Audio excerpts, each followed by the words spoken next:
नमस्कार दोस्तों, स्वागत है आप सभी लोग का आपके अपने YouTube channel live study Allahabad पर। तो दोस्तों, जैसा कि आपको पता है कि प्रत्येक शाम को 7 बजे से हम लोग Uttar Pradesh TGT PGT, Jharkhand TGT PGT, Madhya Pradesh state, Madhya Pradesh SET, assistant professor, LT grade, GIC lecturer, UGC NET और उत्तराखंड लेक्चरर के प्रीवियस ईयर क्वेश्चन पेपर को देखते हैं। और साथ ही साथ दोस्तों, इस सेशन में हम लोग ऐसे प्रश्नों का भी समावेश करते हैं जो प्रश्न इन परीक्षाओं के दृष्टिकोण से महत्वपूर्ण होते हैं। वही इकोनॉमिक्स की जो हमारी दूसरी क्लास होती है वो लाइव स्टडी इलाहाबाद के मोबाइल एप्लीकेशन पे होती है, जिसका डिस्क्रिप्शन बॉक्स में लिंक दिया गया है। दोस्तों, लाइव स्टडी इलाहाबाद के मोबाइल एप्लीकेशन पे आपको इकोनॉमिक्स के कंप्लीट कॉन्सेप्ट को पढ़ाए जाते हैं, ठीक है। क्योंकि कॉन्सेप्ट से पढ़ना क्या होता है, अत्यंत ही आवश्यक होता है, क्योंकि जब तक आपके कॉन्सेप्ट क्लियर नहीं है तब तक ऑब्जेक्टिव क्वेश्चन को सॉल्व करने में बहुत सारी कठिनाइयों का सामना करना पड़ता है। साथ ही साथ इकोनॉमिक्स के छात्रों के साथ एक महत्वपूर्ण समस्या होती है कि या तो इकोनॉमिक्स के नोट्स मिलते नहीं है या मिल भी जाते हैं तो इतने कॉम्प्लिकेटेड होते हैं कि समझ में नहीं आता है क्या पढ़ना है क्या छोड़ना है। तो सिंपल सटीक साधारण भाषा में कंप्लीट आपको इकोनॉमिक्स के नोट्स भी दिए जा रहे हैं। साथ ही साथ दोस्तों, आपको यहाँ पे टेस्ट सीरीज भी दिया जा रहा है ताकि आप टेस्ट दीजिए और देख पाइए कि आपकी तैयारी कैसी चल रही है और आपके एग्जाम में किस प्रकार के प्रश्न पूछे आते हैं। साथ ही साथ में दोस्तों, मैं आपको यहाँ पे प्रीवियस ईयर के क्वेश्चन पेपर भी प्रोवाइड कराता हूँ और करंट भी प्रोवाइड कराना दोस्तों हमारी जिम्मेदारी है। मतलब सारी चीजें मेरे द्वारा एक सिस्टमैटिक वे में दी जा रही है ताकि आप ठीक तरीके से इकोनॉमिक्स की तैयारी करें। अगर जो इस तरीके से इस प्रोसेस को आप अपनाते हैं दोस्तों, तो मैं जिम्मेदारी और विश्वास से कह सकता हूँ कि बहुत ही कम समय में बेहतर ढंग से आप इकोनॉमिक्स को पढ़ सकते हैं, ठीक है। तो हमारी जो क्लासेस चल रही है वो उत्तर प्रदेश टीजीटी पीजीटी के लिए अवेलेबल है, झारखंड टीजीटी पीजीटी की क्लास अवेलेबल है, मध्य प्रदेश स्टेट, मध्य प्रदेश वर्ग 1 की मुख्य परीक्षा की भी क्लास अवेलेबल है, मध्य प्रदेश स्टेट। साथ ही साथ में दोस्तों, LT grade, GIC lecturer, UGC NET और उत्तराखंड लेक्चरर की अलग अलग क्लासेस हैं और आपके सिलेबस के अनुसार सारे बैच में सारे टॉपिक पढ़ाए जा रहे हैं। अगर जो बात करें दोस्तों एडमिशन की, तो एडमिशन लाइफ टाइम की वैलिडिटी के साथ आपको मिलेगा ताकि आप आगामी एग्जाम में भी चाहे तो तैयारी कर सकते हैं। Madhya Pradesh state, Madhya Pradesh state, assistant professor और यूजीसी नेट की फीस 2500 रुपए है।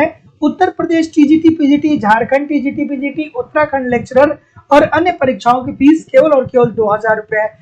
एडमिशन लेने के लिए आपको फीस पेमेंट इस नंबर पे गूगल पे, फोन पे या पेटीएम के माध्यम से करना होगा और उसका स्क्रीनशॉट आपको इसी व्हाट्सएप नंबर पे सेंड करना होगा या डिस्क्रिप्शन बॉक्स में जाइए, एप्लीकेशन का लिंक है, एप्लीकेशन को डाउनलोड करके डायरेक्ट ही कोर्स को परचेज कर सकते हैं। कोई भी इंक्वायरी होगी तो इस नंबर पे कॉल या व्हाट्सएप मैसेज कर सकते हैं। और देखिए दोस्तों, टेस्ट सीरीज जब भी परीक्षाएं नजदीक आती हैं तो टेस्ट सीरीज जो होता है वो अत्यंत ही महत्वपूर्ण हो जाता है, क्योंकि ऐसा देखा जाता है कि बहुत सारे लोग बहुत तैयारी करते हैं, बहुत मेहनत करते हैं, लेकिन ठीक तरीके से टेस्ट नहीं देते हैं, मतलब निरंतर उस प्रकार की प्रैक्टिस नहीं करते हैं और एग्जाम में आते हुए प्रश्न गलत हो जाते हैं। तो जब आप टेस्ट सीरीज दे के जाएंगे एग्जामिनेशन हॉल में तो ये समस्या आपके सामने नहीं आएगी कि जो प्रश्न आ रहे हैं वो गलत हो जा रहे हैं। तो टेस्ट सीरीज के लिए भी दोस्तों इस नंबर पे आप कांटेक्ट कर सकते हैं किसी भी एग्जाम के लिए। तो गुड इवनिंग एवरीबॉडी। बहुत मतलब अब आज से आप लोगों की लाइव क्लास पुनः प्रारंभ हो चुकी है और पहला प्रश्न आप लोग के सामने ये रहा कि निम्नलिखित में से कौन सा एक पूर्णतः प्रतिस्पर्धा बाजार का सर्वोत्तम उदाहरण है। इजी सी बात है, आसान सी बात है ना। तो ये किसकी बात कर रहा है, ये पूर्ण प्रतिस्पर्धा की बात कर रहा है, अर्थात पूर्ण प्रतियोगिता की बात कर रहा है। तो अगर जो पूर्ण प्रतिस्पर्धा की बात कर रहा है तो आपको तुरंत याद आना चाहिए कि पूर्ण प्रतियोगिता की प्रॉपर्टीज क्या होती है। तो पूर्ण प्रतियोगिता की पहली प्रॉपर्टीज क्या होती है कि यहाँ पे बहुत सारे क्रेता होते हैं और बहुत सारे विक्रेता होते हैं, असंख्य क्रेता असंख्य विक्रेता होते हैं, ठीक है। दूसरी प्रॉपर्टीज क्या होती है कि यहाँ पे वस्तुएं जो होती है वो समरूप होती है, एक आकार के जैसे होती है, एक जैसे होती है, रंग में आकार में क्या होती है वो एक जैसे होती है। फर्मों का क्या होता है, फर्मों का स्वतंत्र आवागमन होता है, कोई भी फर्म चाहेगा तो उद्योग में आसानी से एंट्री कर सकता है और आसानी से बाहर भी जा सकता है। साथ ही साथ आपको और ये एक बात और याद आनी चाहिए कि पूर्ण प्रतिस्पर्धा के अंतर जो कीमतों का निर्धारण होता है वो बाजार शक्तियों के आधार पे, अर्थात मांग व पूर्ति की शक्तियों के आधार पे कीमतों का निर्धारण जो होता है वो उद्योग के द्वारा किया जाता है। तो पूर्ण प्रतिस्पर्धा का सर्वोत्तम उदाहरण जो देखने को मिलता है दोस्तों, कृषि में देखने को मिलता है। जैसे मैं बात करूं आप कभी गए हैं गेहूं की मंडी, गेहूं खरीदने? अगर जो आप कभी गए होंगे तो गेहूं की मंडी जो है ये पूर्ण प्रतिस्पर्धा का सबसे महत्वपूर्ण उदाहरण है जो कृषि के अंतर्गत आता है। चावल खरीदने आप गए हैं तो आप देखेंगे कि जो आपको वहां पे गेहूं होता है, चावल होता है, जो दाल होता है, वो रंग में, आकार में सब एक ही जैसा होता है और सबको पता होता है कि गेहूं की रेट क्या चल रही है, चावल का रेट क्या चल रहा है और दाल का रेट क्या चल रहा है। तो जितने लोग भी बी बोल रहे हैं सर, सभी लोग का उत्तर एब्सोल्युटली ठीक है। अगला प्रश्न कि अल्पाधिकार बाजार के लिए क्या एक सही है? अल्पाधिकार बाजार के लिए कौन सी बात है ठीक है? बिल्कुल ठीक है। सभी लोग एक बार वीडियो को लाइक और शेयर कर दिया करिए। बिल्कुल ठीक है। अब आप लोगों की लाइव क्लास प्रारंभ हो चुकी है, तो बिल्कुल अब हम लोग अब एक नए उत्साह और नए एनर्जी के साथ आगे बढ़ेंगे, है ना? अगला प्रश्न, अल्पाधिकार बाजार के लिए क्या एक सही है? अल्पाधिकार बाजार के लिए क्या कौन सी बातें ठीक है भैया? बिल्कुल ठीक है। फिर अल्पाधिकार की आपको प्रॉपर्टीज याद आनी चाहिए कि सर अल्पाधिकार की प्रॉपर्टीज क्या होते हैं? थोड़े फर्म होते हैं, 2 से ज्यादा फर्म होते हैं, 10 या 12 से कम फर्में होती हैं, ठीक है।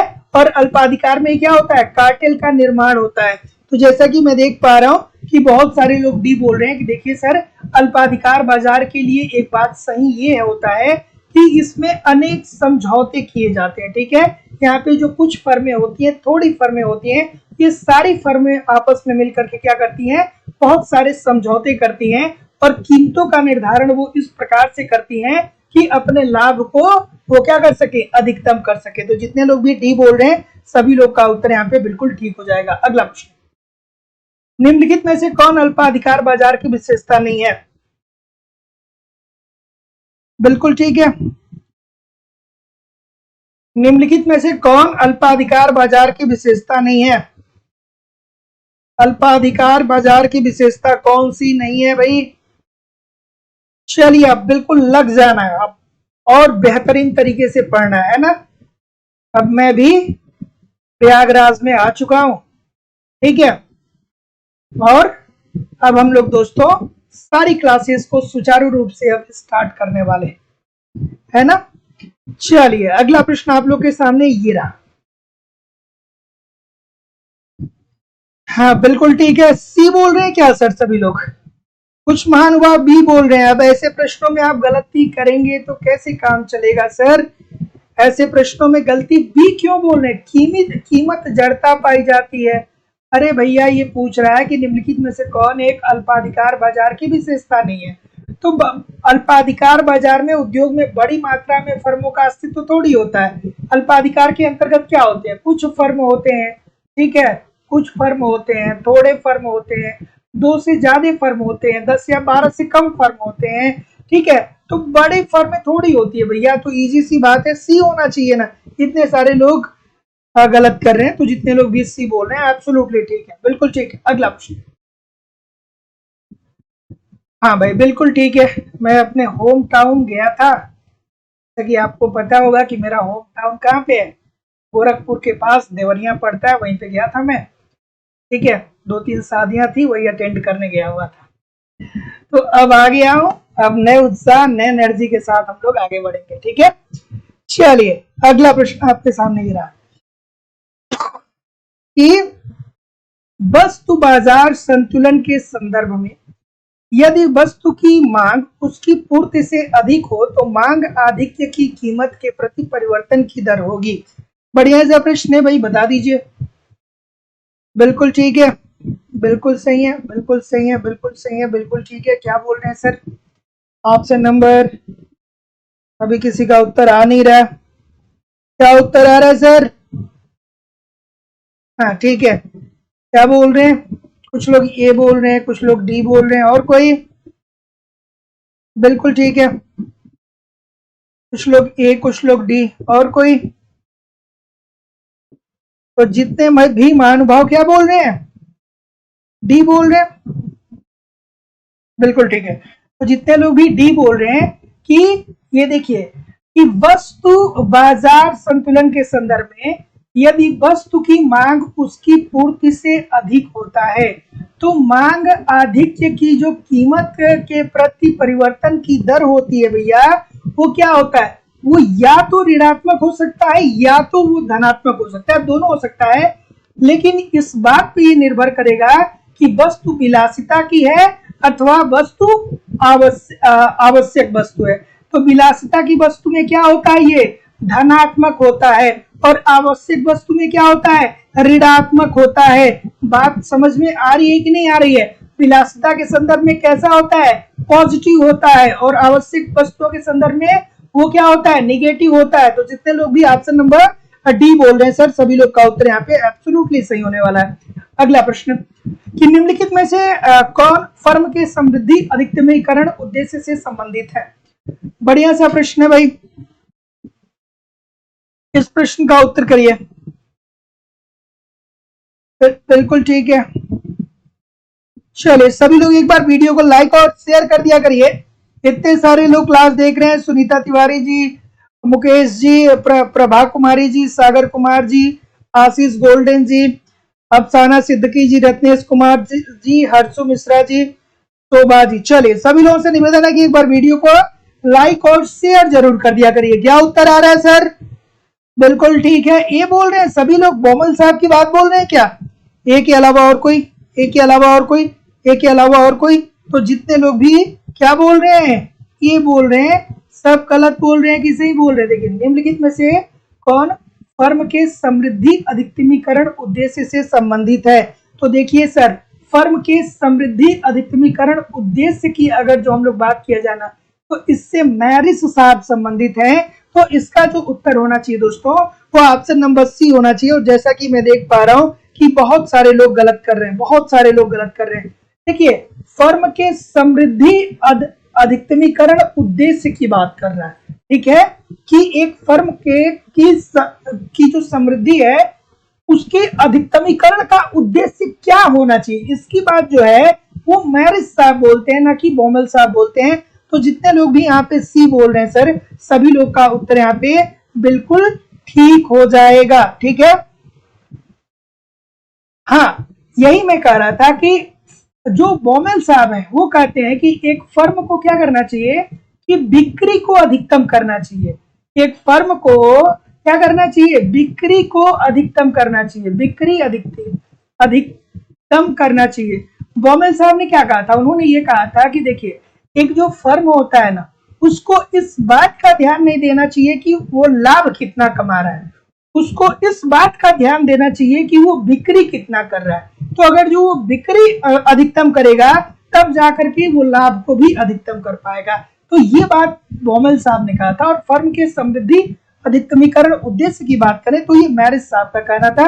तो जितने लोग भी ऑप्शन नंबर सी बोल रहे हैं, बिल्कुल ठीक बोल रहे हैं। अगला, स्वाभाविक एकाधिकार वह एकाधिकार है। स्वाभाविक एकाधिकार जैसे क्या है भाई? बिल्कुल ठीक है, कोई बात नहीं। गलती होना बड़ी बात नहीं है, गलती को सुधारना बड़ी बात है ना। फिर गलत नहीं होना चाहिए, आगे जब भी आए तो गलत नहीं होना चाहिए। तो इस बात को याद रखिएगा कि फर्म के समृद्धि अधिकतमीकरण की बात मॉरिस साहब करते हैं, और फर्म को अधिकतम बिक्री करना चाहिए, लाभ पे फोकस नहीं करना चाहिए, बिक्री अधिकतम करने पे फोकस करना चाहिए, बोमेल साहब का कहना था। क्या उत्तर आ रहा है सर? बिल्कुल ठीक है, बिल्कुल ठीक है, बिल्कुल ठीक है। ए बोल रहे हैं कुछ लोग, डी भी बोल रहे हैं कुछ लोग, और कोई? तो जितने भी महानुभाव डी बोल रहे हैं, आप 100% सही बोल रहे हैं सर। कि देखिए, जो स्वाभाविक एकाधिकार होता है ना, उसमें ये होता है कि जैसे जैसे हम उत्पादन को बढ़ाते चले जाते हैं, हमारी औसत लागत जो होती है वो घटने लगती है। तो स्वाभाविक एकाधिकार वह एकाधिकारी होता है जब उत्पादन बढ़ने के साथ उसकी औसत लागत में क्या आने लगती है, कमी आने लगती है। तो जितने लोग भी डी बोल रहे हैं सर, सभी लोग का उत्तर यहाँ पे एब्सोल्युटली ठीक है। अगला, जब उत्पादन लागत शून्य हो तो एकाधिकार में संतुलन उस स्तर पे होगा जहां मांग वक्र की लोच। थोड़ा सा प्यार से, थोड़ा सा धैर्य से और थोड़ा सा आराम से इस प्रश्न को करिएगा, क्योंकि बहुत सारी गलतियां होती है इस प्रश्न को जब भी मैं देखता हूं उत्तर आप लोग देते हैं। तो ये बहुत ही अच्छा सा प्रश्न, और बहुत ही प्यारा सा प्रश्न है, थोड़ा आराम से इस प्रश्न का उत्तर करिएगा कि जब उत्पादन लागत क्या हो रही है, शून्य, मतलब उत्पादन लागत जो है वो क्या है सर, शून्य है, ठीक है। उत्पादन लागत शून्य हो तो एकाधिकार में संतुलन उस स्तर पे होगा जहां मांग वक्र की लोच। बिल्कुल ठीक है, एक सेकेंड, बिल्कुल ठीक है।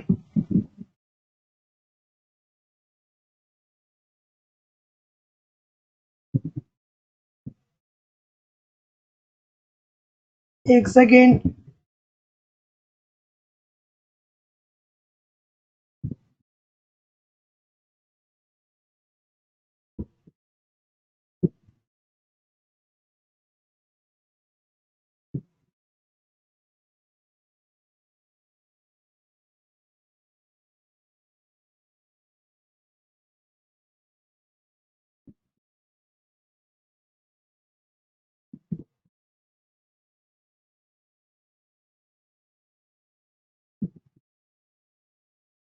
चलिए क्या उत्तर है रे भाई? ऑप्शन नंबर बी बोल रहे हैं बहुत सारे लोग, और कोई बी बोल रहे हैं। तो देखिए सर, अगर जो आपने E इज इक्वल टू 1 पढ़ा होगा, ठीक है, E इज इक्वल टू 1 आपने पढ़ा होगा, तो किसके बराबर होगा, 1 के बराबर होगा। तो जितने लोग भी ऑप्शन नंबर ए बोल रहे हैं सभी लोग का उत्तर यहाँ पे बिल्कुल ठीक है। जब उत्पादन लागत शून्य हो तो एकाधिकार में संतुलन उस स्तर पे होगा जहां मांग वक्र की लोच 1 के बराबर हो, ठीक है। ऑप्शन नंबर बी बिल्कुल ठीक है। अगला प्रश्न, चलिए इस प्रश्न का उत्तर करिए।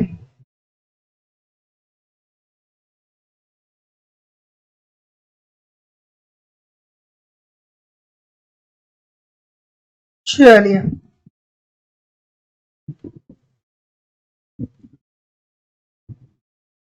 ठीक,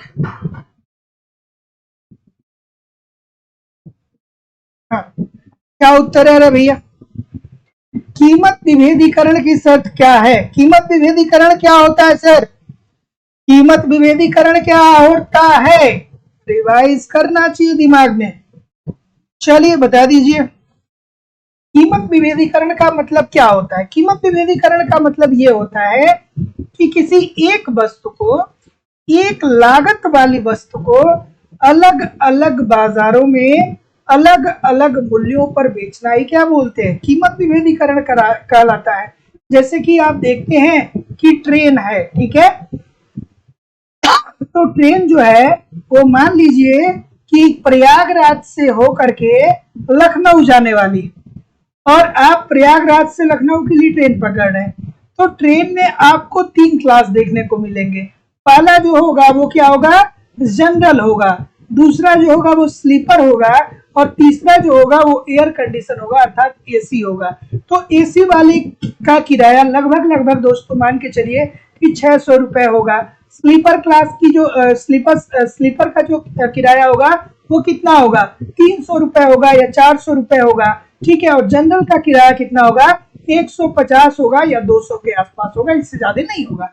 तो ऐसी स्थिति में ये सभी लोग क्या होंगे, एक ही जगह पे जाएंगे, लेकिन फिर भी इनसे क्या लिया जा रहा है, अलग अलग कीमत लिया जा रहा है। लिया जा रहा है कि नहीं लिया जा रहा है? तो क्या उत्तर आ रहा है सर? तो जैसा कि मैं देख पा रहा हूं, देखिए कीमत विभेदीकरण की शर्त क्या होती है, तो देखिए पूर्ति पे नियंत्रण होता है। नहीं, पूर्ति पे नियंत्रण की कोई बात ही नहीं होती है। बाजारों का पृथकीकरण होता है, बाजार अलग अलग होते हैं, बात बिल्कुल ठीक है। उपभोक्ताओं का विशेष व्यवहार होता है, बिल्कुल ठीक है। और कानूनी स्वीकृति भी होता है। तो जितने लोग भी यहाँ पे डी बोल रहे हैं सर, सभी लोग का उत्तर यहाँ पे एब्सोल्युटली 100% ठीक हो जाएगा कि डी अर्थात दूसरा, तीसरा और चौथा जो है वो एब्सोल्युटली सही होने वाला है। अगला प्रश्न, अल्पाधिकारी बाजार में प्रायः प्रेक्षित होने वाली मूल्य दृढ़ताओं की व्याख्या करने के लिए गैर दुराभिसंधिपूर्ण मॉडल में ग्रंथित मांग वक्र विश्लेषण किसने प्रस्तुत किया था? बढ़िया सा प्रश्न है। सॉरी, ठीक है। तो देखिए भैया, अब आपको तुरंत याद आना चाहिए, सर जी आपने बहुत बार बताया है कि अल्पाधिकार के अंतर्गत कौन बात करता है भैया? अल्पाधिकार के अंतर्गत कौन बात करता है विकुंचित मांग वक्र की? हमारे स्वीजी साहब। कहाँ पे गए स्वीजी साहब? यहाँ पे है, बी नंबर पे है ना? बिल्कुल ठीक है, ठीक है। स्वीजी साहब क्या बोलते हैं? कहते हैं ऊपर वाला वक्र जो होता है ये लोचदार होता है और नीचे वाला वक्र जो होता है वो बेलोचदार होता है। और एक इसकी कहाँ पे बात करते हैं? अल्पाधिकार की बात करते हैं। तो जितने लोग भी ऑप्शन नंबर बी बोल रहे हैं बिल्कुल ठीक बोल रहे हैं। अगला प्रश्न दोस्तों, एक सेकेंड, एक कॉल मुझे बहुत देरी से लगातार आ रहा है तो थोड़ा सा एक सेकेंड रुक जाइएगा।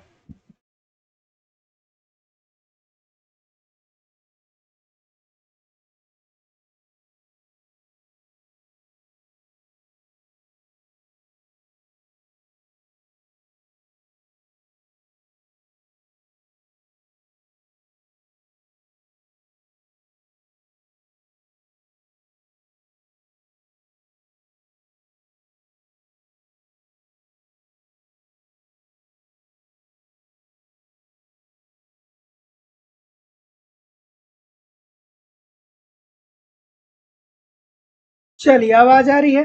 ठीक।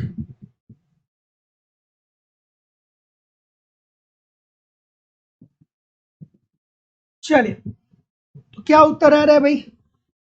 ऑप्शन नंबर जैसा कि मैं देख पा रहा हूँ, क्या बोल रहे हैं? सी बोल रहे हैं। और कोई सी के अलावा? चलिए देखते हैं। देखिए, किस बाजार स्थिति में किसी उद्योग विशेष में प्रतिष्ठान अपने संयुक्त मुनाफे को अधिकतम करने और बाजार को साझा करने के प्रयोजन से एक साथ एक अकेली इकाई के रूप में जुड़ने का निर्णय लेता है? अर्थात क्या होगा ये सर? एक अकेली इकाई में जुड़ने वाले संगठन को क्या बोलते हैं? याद आ रहा है? कार्टेल याद नहीं आ रहा है क्या? कार्टेल याद नहीं आ रहा है क्या? कि कार्टेल क्या होता है? कार्टेल क्या होता है? कि अल्पाधिकार के अंतर्गत स्वतंत्र फर्मों के संगठन को ही हम क्या बोलते हैं? कार्टेल बोलते हैं। और यही जो कार्टेल होता है वो इस बात का निर्णय करता है कि हमको अपना उत्पादन कैसे करना चाहिए, हमें उसका कीमत क्या निर्धारित करना चाहिए। याद आ रहा है कि नहीं आ रहा है? तो अगर जो आपको कार्टेल याद आ गया सर, तो ऐसी स्थिति में कार्टेल किसके अंतर्गत आता है? अल्पाधिकार के अंतर्गत आता है। तो जितने लोग भी ए बोलेंगे, जितने लोग भी सी बोलेंगे, सब ठीक बोलेंगे ना? और कार्टेल का उदाहरण क्या है? ओपेक। ओपेक जो है तेल निर्यात करने वाली जो कंपनियां हैं, ओपेक जो है वो कार्टेल का क्या है? उदाहरण है। तो जितने लोग भी सी बोल रहे हैं बिल्कुल ठीक बोल रहे हैं। अगला प्रश्न, फिर गलत क्यों कर रहे हैं इतने सारे लोग? इतने सारे लोग गलत क्यों कर रहे हैं? चलिए बताइए इस प्रश्न का उत्तर क्या होगा? बिल्कुल ठीक है। तो जैसा कि मैं देख पा रहा हूं कि निम्नलिखित में से कौन सा उदाहरण बाजार असफलता का नहीं है? मतलब कौन सा एक ऐसा कारण है जिसके कारण बाजार असफल नहीं होगा? बाजार असफल कैसे हो जाएगा? बाजार असफल कब होता है बताइए सर? और उसमें असफलता का कारण कौन सा नहीं है, ये प्रश्न आपसे पूछा जा रहा है, यही ना? बताइए। ऑप्शन नंबर कौन बोल रहा है सर? सी बोल रहे हैं सभी लोग? अच्छा, अगर जो आप सी बोल रहे हैं बहुत अच्छा बोल रहे हैं कि कौशल ऑफ मितव्ययता अर्थात इकोनॉमिक्स ऑफ स्केल। ठीक है, देखिए आपके पास अगर जो कौशल बहुत ज्यादा है, आपके पास सक्षमता है, तो इससे क्या होगा कि इससे बाजार का आप निर्माण कर सकते हैं। अगर जो आपके पास कौशल ठीक तरीके का है तो आप ठीक प्रकार की बाजार प्रणाली को क्रियान्वित कर सकते हैं। तो ये क्या पूछ रहा है? ये कह रहा है कि निम्नलिखित में से कौन सा उदाहरण बाजार असफलता का नहीं है? तो बाजार असफलता का उदाहरण कौशल की मितव्ययता नहीं होती है दोस्तों। तो जितने लोग भी ऑप्शन नंबर सी बोल रहे हैं एब्सोल्युटली 100% ठीक बोल रहे हैं। इजी सी बात है। अगर जो हमारे पास दोस्तों कौशल बहुत ज्यादा है तो ऐसी स्थिति में हम बाजार को क्या कर सकते हैं? क्रियान्वित कर सकते हैं। चलिए भैया, ये क्या पूछ रहा है? कीमत लोच पूछ रहा है। एक प्रश्न यहाँ से आप 100% मान के चलिए कि या तो फार्मूले के रूप में, या तो दोस्तों या तो फार्मूले के रूप में या तो न्यूमेरिकल के रूप में एक प्रश्न 100% पूछा जाता है। ईडी इज इक्वल टू क्या होता है सर? चलिए कमेंट करके बताइए। ईडी इज इक्वल टू क्या होता है? AR upon A R minus M R. ठीक है, A R is equal to क्या होता है कमेंट करके बताइए, और A R is equal to क्या होता है कमेंट करके बताइए। ठीक है, ए आर क्या होता है, ए आर क्या होता है, ये होता है औसत आय, औसत आय। और एम आर क्या होता है, एम आर क्या होता है सर, ये होता है सीमांत आय। एम आर क्या होता है, सीमांत आय, सीमांत आय। तो इस बात को ध्यान रखिएगा दोस्तों कि कीमत लोच जो होती है, कई बार ये प्रश्न पूछा गया है, कीमत लोच इज इक्वल टू क्या होता है, कीमत लोच इज इक्वल टू होता है औसत आय, औसत आय अपान औसत आय, औसत आय माइनस सीमांत आय। ठीक है, सीमांत आय, ये बहुत बार प्रश्न पूछा गया, इस बात को ध्यान में रखिएगा।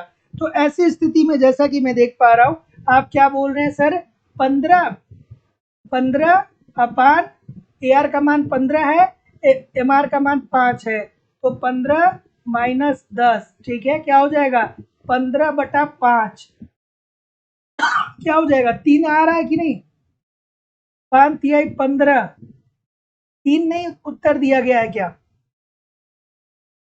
3 उत्तर में नहीं है क्या, अच्छा एक सेकंड रुक जाए, 15 में से एक सेकंड, ये तो 5 दिया है ना, सॉरी 5 दिया है, सॉरी सॉरी।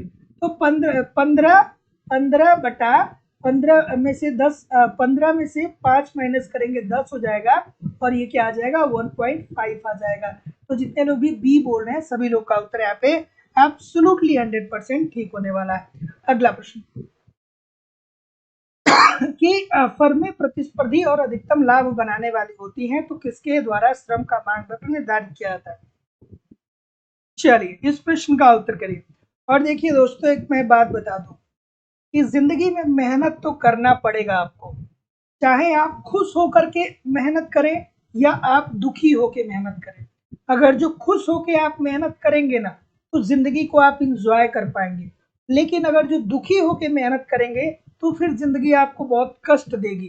लेकिन मेहनत करना पड़ेगा, आज नहीं तो कल, कल नहीं तो परसों, परसों नहीं तो 2 महीने बाद, 4 महीने बाद, 6 महीने बाद, साल भर बाद, 2 साल बाद। वो समय हमेशा आएगा कि जब आपको निश्चित रूप से मेहनत करना पड़ेगा। जिसने भी पृथ्वी पे पैदा लिया है उसको मेहनत करना है, चाहे वो कोई भी प्राणी, आपको भी करना पड़ेगा। आप ये सोच रहे हैं कि बिना मेहनत की जिंदगी में कुछ मिल जाएगा, तो ऐसा होने वाला नहीं है, क्योंकि जो मेहनत कर रहा है वो आपसे बहुत आगे चला जाएगा। तो यार मेहनत करिए, ठीक है, और सब कुछ बिगड़ जाएगा ना, उसके बाद मेहनत करेंगे तो जिंदगी का फिर कोई मजा भी नहीं आएगा, है ना। अगर जो 30, 35, 40 साल की उम्र में क्या होगा कि जिंदगी में मेहनत करके कुछ पा भी जाएंगे ना, तो वो मजा नहीं आएगा जो 28 साल में प्राप्त करने वाले लड़के को आता है ना। तो यार मेहनत करिए, करना है, कोई विकल्प नहीं है आपके सामने, कोई विकल्प नहीं है, करना पड़ेगा करना पड़ेगा करना पड़ेगा। जितना डिले करेंगे उतना नुकसान आपका है। तो इस वजह से दोस्तों पूरी क्लास ज्वाइन करिए, ईमानदारी से पढ़िए, कुछ अच्छा होगा। क्या उत्तर आ रहा है सर, क्या उत्तर आ रहा है, बी बोल रहे हैं सभी लोग। तो देखिए, फर्में प्रतिस्पर्धी और अधिकतम लाभ कमाने वाली हैं, तो इसके द्वारा श्रम का मांग वक्र निर्धारित होगा। देखिए, अगर जो फर्में प्रतिस्पर्धी हैं, ठीक है, और अधिकतम लाभ कमाने वाली हैं, तो श्रम का मांग वक्र क्या होगा, श्रम के सीमांत उत्पाद के मूल्य के बराबर होगा।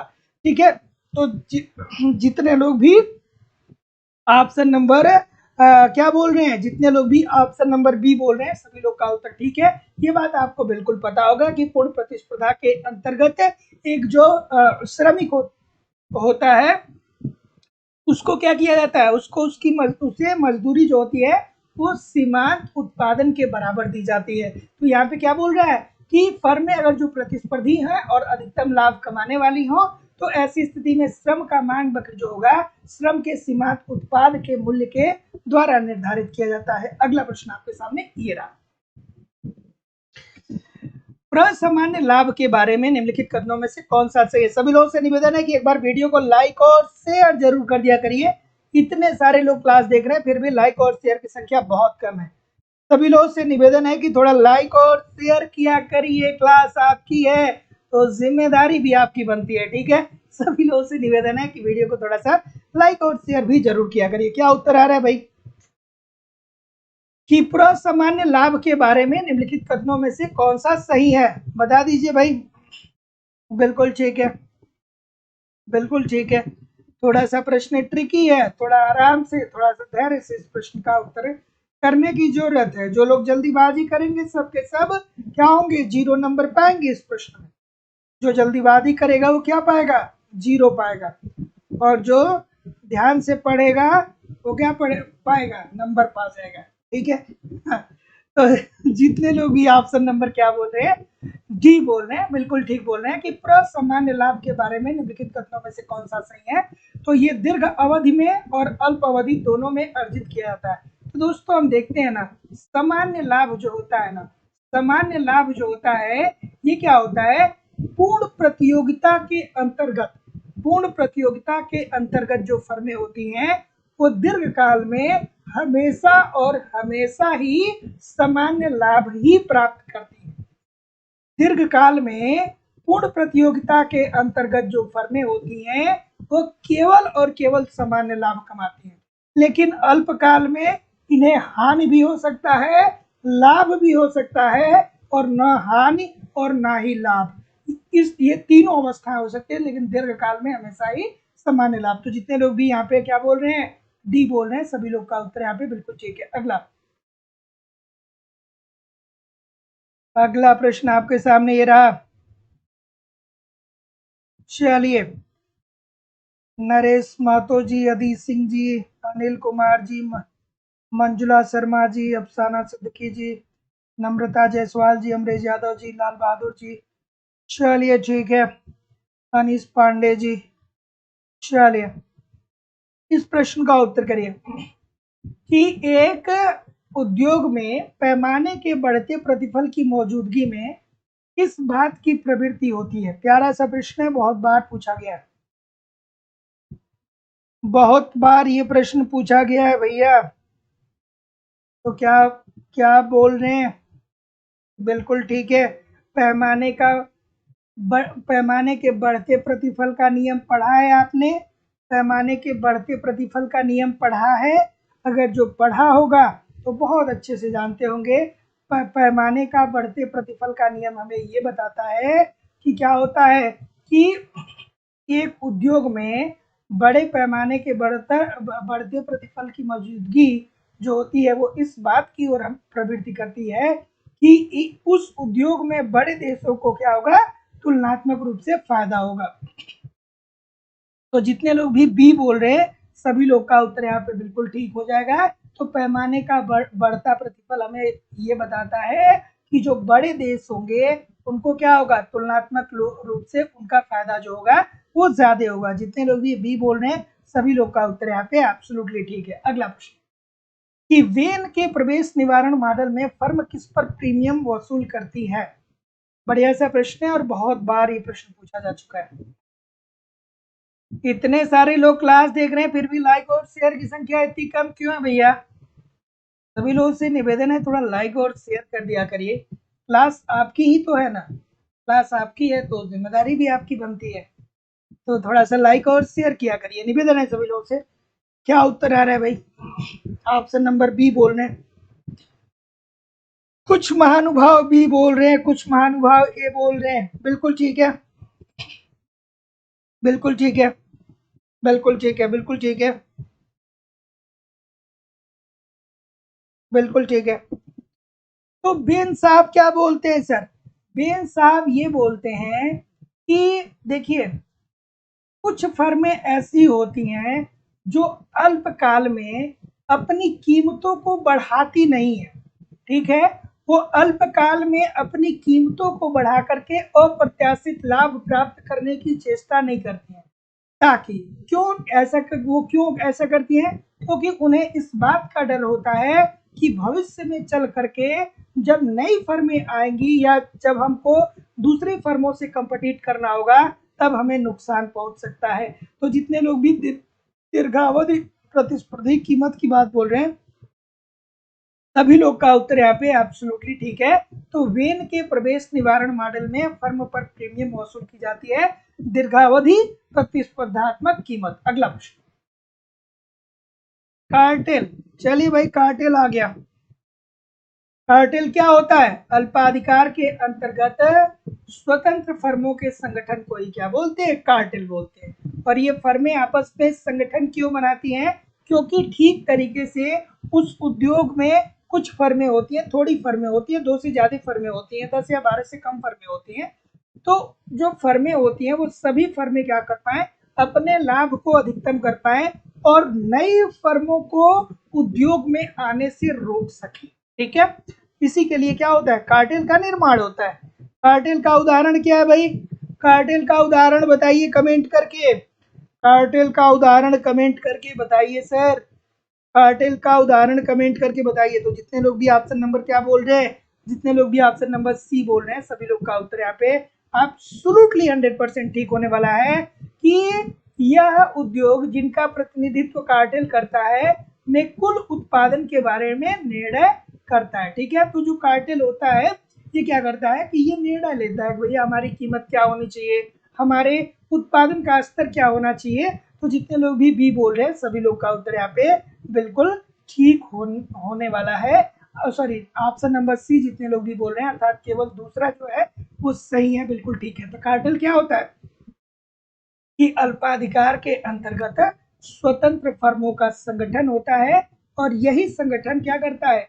यही संगठन कार्टेल का निर्माण करके इस बात का निर्णय लेता है कि हमें कितना वस्तुओं को बेचना है, अर्थात कितना उत्पादन करना है, कीमत क्या होनी चाहिए, जो महत्वपूर्ण फैसले होते हैं वो कार्टेल ही लेता है। ठीक है, तो और कार्टेल का एक और मुख्य उद्देश्य क्या होता है कि नई फर्मों को क्या किया जा सके? उद्योग से बाहर ही रखा जा सके। ठीक है, तो see this is the right answer हो जाएगा। अगला प्रश्न, बिल्कुल ठीक है। कोई फर्म इष्टतम आकार की होगी जबकि इष्टतम आकार की फर्म कब होगी भाई? अरे भाई, तैयारी करिए अच्छे से, जो लोग भी बहुत दिनों से पढ़ रहे हैं। ठीक है, मुझे बहुत उम्मीद है कि आपको इन फ्यूचर में चल करके, जो लोग हमारे साथ बहुत दिनों से जुड़े हैं, लगातार प्रयास कर रहे हैं, मुझे इस बात की बिल्कुल उम्मीद है कि आपको इस बार पीजीटी में सिलेक्शन मिल रहा है।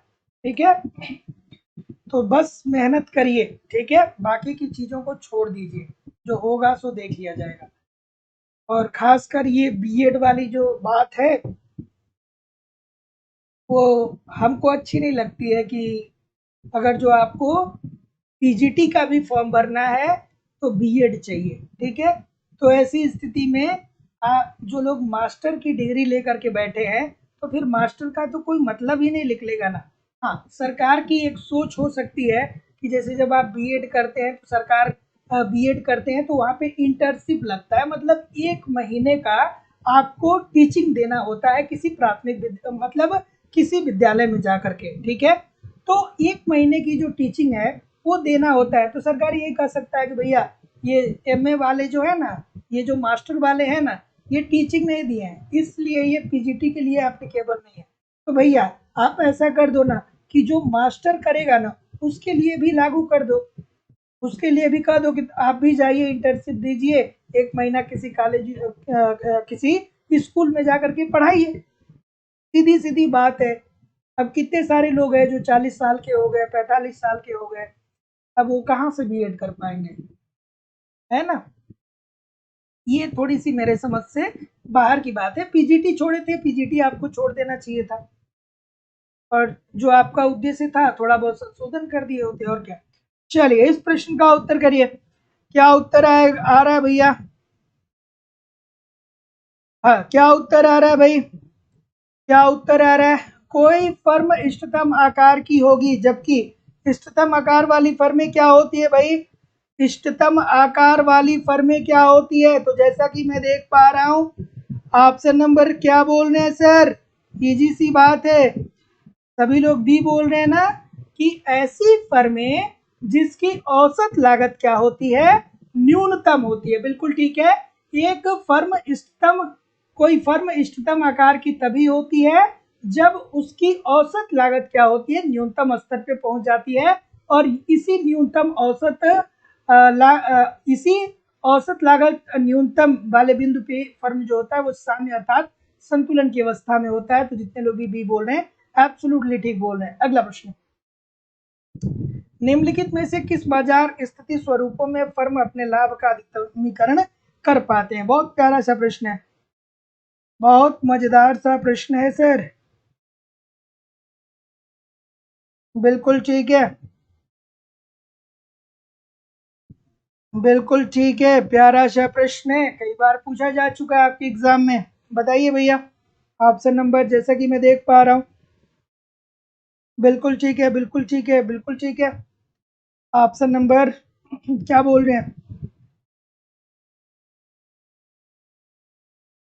डी बोल रहे हैं कि निम्नलिखित में से किस बाजार स्थिति या स्वरूपों में फर्म अपने लाभ का अधिकतमीकरण कर पाता है? तो अपने लाभ को अधिकतम कौन कर पाता है? ठीक है, तो आप कहेंगे कि सर जी जो एकाधिकारवादी प्रतिस्पर्धा होता है ना, इसका माइंड इस इसका माइंडसेट ही यही होता है कि हम कम समय में अपनी जो उत्पादन लागत है उस लागत को कम रखें और वस्तुओं की जो कीमत है उसको क्या रखें, वस्तुओं की जो कीमत है उसको अधिकतम करें। ठीक है, हमारे उत्पादन लागत कम होनी चाहिए और कीमत अधिकतम होनी चाहिए। इसका ये नहीं होता है कि हमको 50 साल या 20 साल या हमको 100 साल उद्योग में बने रहना है। इसका क्या होता है, इसका ये होता है कि भैया कम समय में ज्यादा लाभ लेकर के हमको क्या करना है, भाग जाना है। कम समय में ज्यादा लाभ लेके हमको क्या होना है कि हट जाना है, टाटा बाय बाय कर जाना है। ठीक है, तो जितने लोग भी ऑप्शन नंबर डी बोल रहे हैं सभी लोग का उत्तर यहाँ पे एब्सोल्युटली ठीक होने वाला है। जैसे आप देखते होंगे जब ट्रेन की यात्रा आप करते होंगे तो बहुत सारे जो पानी के बॉटल होते हैं, ठीक है, तो बिस्लेरी क्या है, बिस्लेरी ने अपने आप को लंबा स्थापित करने के लिए उसने एक मानक तैयार किया है। लेकिन जब आप ट्रेन में यात्रा करते होंगे ना तो देखते होंगे फेरी वाले आते होंगे तो बिस्लेरी के जैसे ही बॉटल होता है, लेकिन वो बिस्लारी कुछ मतलब एक दो शब्द इधर उधर होते हैं। तो उनका क्या होता है, उनका ये होता है कि हमको बाजार में अपने आप को स्थापित नहीं करना है। ठीक है, गंदा पानी पिलाओ इन लोगों को और लाभ लेकर के क्या करो, रफू चक्कर हो जाओ। हम बिस्लेरी से क्या कर पाएंगे, कंपटीट नहीं कर पाएंगे। ठीक है, ऐसा होता है। तो उनका होता है कि भैया थोड़े समय में लाभ लेके टाटा बाय बाय करते हैं। और क्या क्या उत्तर होगा भाई कि निम्नलिखित में से किस बाजार स्वरूप में समूहों पर वस्तु विभेद लागू होता है? वस्तु विभेद कहाँ पे देखने को मिलता है सर? बिल्कुल ठीक है, वस्तु विभेद कहाँ पे देखने को मिलता है? तो जितने लोग भी ऑप्शन नंबर क्या बोल रहे हैं, सी बोल रहे हैं कि देखिए सर एकाधिकारी, एकाधिकारी जो होता है वो वस्तु विभेद वहां पे देखने को मिलता है। बिल्कुल ठीक है, वो अगर जो मान लीजिए कि वो प्लास्टिक की कोई का कोई प्रोडक्ट बना रहा है तो ऐसी स्थिति में पहले प्लास्टिक के खिलौने बना देगा, प्लास्टिक के खिलौने बना बचाने के बाद अगर जो थोड़ा सा उससे मटेरियल उसका बच जाता है और वो मटेरियल इतना नहीं होता है कि और प्लास्टिक के खिलौने बनाए जा सकें, तो वो छोटी छोटी छोटी छोटी चक्री टाइप का कुछ बना देता है बच्चों का, जो छोटा सा घुमाने वाला आता है। तो भैया वो बिल्कुल ठीक है, उत्पाद विभेदीकरण देखने को मिलता है, अल्पाधिकार में भी देखने को मिलता है और अल्प क्रेता अधिकार में भी देखने को मिलता है। तो जितने लोग भी सी बोल रहे हैं सर एब्सोल्युटली 100% ठीक बोल रहे हैं। अगला प्रश्न, परिसीमन कीमत का तात्पर्य क्या होता है सर? आपको पता होगा, सबको पता होगा, जरूर बताइएगा, कोई गलत नहीं करेगा। ठीक है, सभी लोगों से निवेदन है कि वीडियो को थोड़ा सा लाइक और शेयर कर दिया करिए। परिसीमन कीमत का तात्पर्य क्या होता है? मैंने बहुत बार बताया, फिर आपको गलत नहीं करना है ना इस प्रश्न को। ठीक है, तो जैसा कि मैं देख पा रहा हूँ, बिल्कुल ठीक है, बिल्कुल ठीक है, बिल्कुल। तो जितने लोग भी बोल रहे हैं कि सर जी देखिए परिसीमन, देखिए कितना आसान है, बहुत बच्चों वाली बात है। तो याद रखिएगा कि परिसीमन कीमत ऐसी कीमत होती है जो नई वह कीमत जो नई फर्मों का प्रवेश रोकती है। ठीक है, परिसीमन कीमत ऐसी कीमत होती है जो जो वह कीमत होती है जो नई फर्मों के प्रवेश को रोकती है। जैसे मान लीजिए कि अगर जो हम बिस्किट उद्योग की बात करें, ठीक है, तो बिस्किट उद्योग में पार्ले जी है, पतंजलि है, ठीक है, और भी ब्रिटानिया है, बहुत सारे बिस्किट आती है। लेकिन अगर जो आप कोई भी बिस्किट की कंपनी बिस्किट उद्योग में एंट्री करना चाहेगी तो 5 रुपए में बिस्किट उसको बेचना पड़ेगा, ठीक है। अगर जो 5 रुपए में वो बिस्किट नहीं बेचेगा तो वो क्या हो जाएगा कि वो कम्पिटिट ही नहीं कर पाएगा, वो उद्योग से वैसे ही बाहर चला जाएगा। तो ऐसी स्थिति में आप करोड़ों अरबों का कितना भी बड़ा टेक्नोलॉजी लगाइए, कितना भी पैसा खर्च करिए, लेकिन बिस्किट आपको 5 रुपए में बेचना पड़ेगा, साबुन आपको 10 रुपए में बेचना पड़ेगा। तो ऐसी स्थिति में परिसीमन कीमत का तात्पर्य यही होता है कि वह कीमत जो नई फर्मों का प्रवेश क्या करे, रोके। ऑप्शन नंबर बी बिल्कुल ठीक हो जाएगा। अगला प्रश्न, निम्नलिखित में से किस अर्थशास्त्री ने फर्मों के प्रवेश में बाधाएं अवधारणा विकसित की? चलिए कमेंट करके बताइए। और दोस्तों हमारी इकोनॉमिक्स की जो दूसरी क्लास हो रही है वो लाइव स्टडी इलाहाबाद के मोबाइल एप्लीकेशन पे हो रही है। यहाँ पे आपको इकोनॉमिक्स के सारे कॉन्सेप्ट पढ़ाए जा रहे हैं। मैं जिम्मेदारी और विश्वास से कर रहा हूँ कि अगर जो आप ईमानदारी से सारे कॉन्सेप्ट को पढ़ रहे हैं एप्लीकेशन पे, साथ ही साथ दोस्तों वहाँ पे कंप्लीट आपको इकोनॉमिक्स के नोट्स दिए जा रहे हैं, तो वीडियो लेक्चर के माध्यम से आगे पढ़ते जाइए, पीछे की क्लासेस को नोट्स के माध्यम से रिवाइज करते जाइए, टेस्ट दीजिए और टेस्ट देते समय एक टेस्ट में कम से कम 1 या 2 दिन का अंतराल होना चाहिए। जब पहला टेस्ट दीजिए वहां पे टेस्ट भी मेरे द्वारा दिया जा रहा है, जब टेस्ट दीजिए तो देखिए गलती कहाँ हो रही है, उस गलती को पॉइंट आउट करिए और फिर उस जहां से गलतियां हो रही हैं उसको पढ़िए, फिर अगला टेस्ट दीजिए। आपको प्रीवियस ईयर के क्वेश्चन पेपर और करेंट सारी चीजें मेरे द्वारा दी जा रही है एक सिस्टमेटिक वे में। आप ईमानदारी से पढ़ते रहिए, यूट्यूब पे प्रैक्टिस करते रहिए, कहीं भी इधर उधर से कुछ भी कलेक्ट करने की जरूरत नहीं होगी। Uttar Pradesh TGT PGT, Jharkhand TGT PGT, Madhya Pradesh state, UGC NET, LT grade, GIC lecture सबका अलग अलग बैच है और आपके सिलेबस के अनुसार सारी चीजें पढ़ाई जा रही है। डिस्क्रिप्शन बॉक्स में एप्लीकेशन का लिंक है, एप्लीकेशन को डाउनलोड करके डायरेक्ट कोर्स को परचेज कर सकते हैं। लाइफ टाइम की वैलिडिटी आपको दी जा रही है। गूगल पे, फोन पे या पेटीएम के माध्यम से ओनली फीस आपकी 2000 रुपए है। इस नंबर पे पेमेंट करके उसका स्क्रीनशॉट इसी व्हाट्सएप नंबर पे सेंड कर देंगे तो आपको एडमिशन मिल जाएगा। कोई भी इंक्वायरी होगा तो इस नंबर पे कॉल या व्हाट्सएप मैसेज कर सकते हैं। तो निम्नलिखित में से किस अर्थशास्त्री ने फर्मों के प्रवेश में बाधा की अवधारणा विकसित की थी? तो जितने लोग भी क्या बोल रहे हैं यहाँ पे, जितने लोग भी ए बोल रहे हैं सभी लोग का उत्तर यहाँ पे बिल्कुल ठीक हो जाएगा। ये जेएस बेन साहब थे, इन्होंने दोस्तों फर्मों के प्रवेश में बाधाएं कि अगर जो कोई फर्म उद्योग में एंट्री कर रहा है तो उद्योग में एंट्री करते समय उन्हें किन किन बाधाओं का सामना करना पड़ता है, इसी बात की व्याख्या उन्होंने की थी। तो जितने लोग भी ए बोल रहे हैं एब्सोल्युटली ठीक बोल रहे हैं। अगला प्रश्न आप लोग के सामने ये रहा।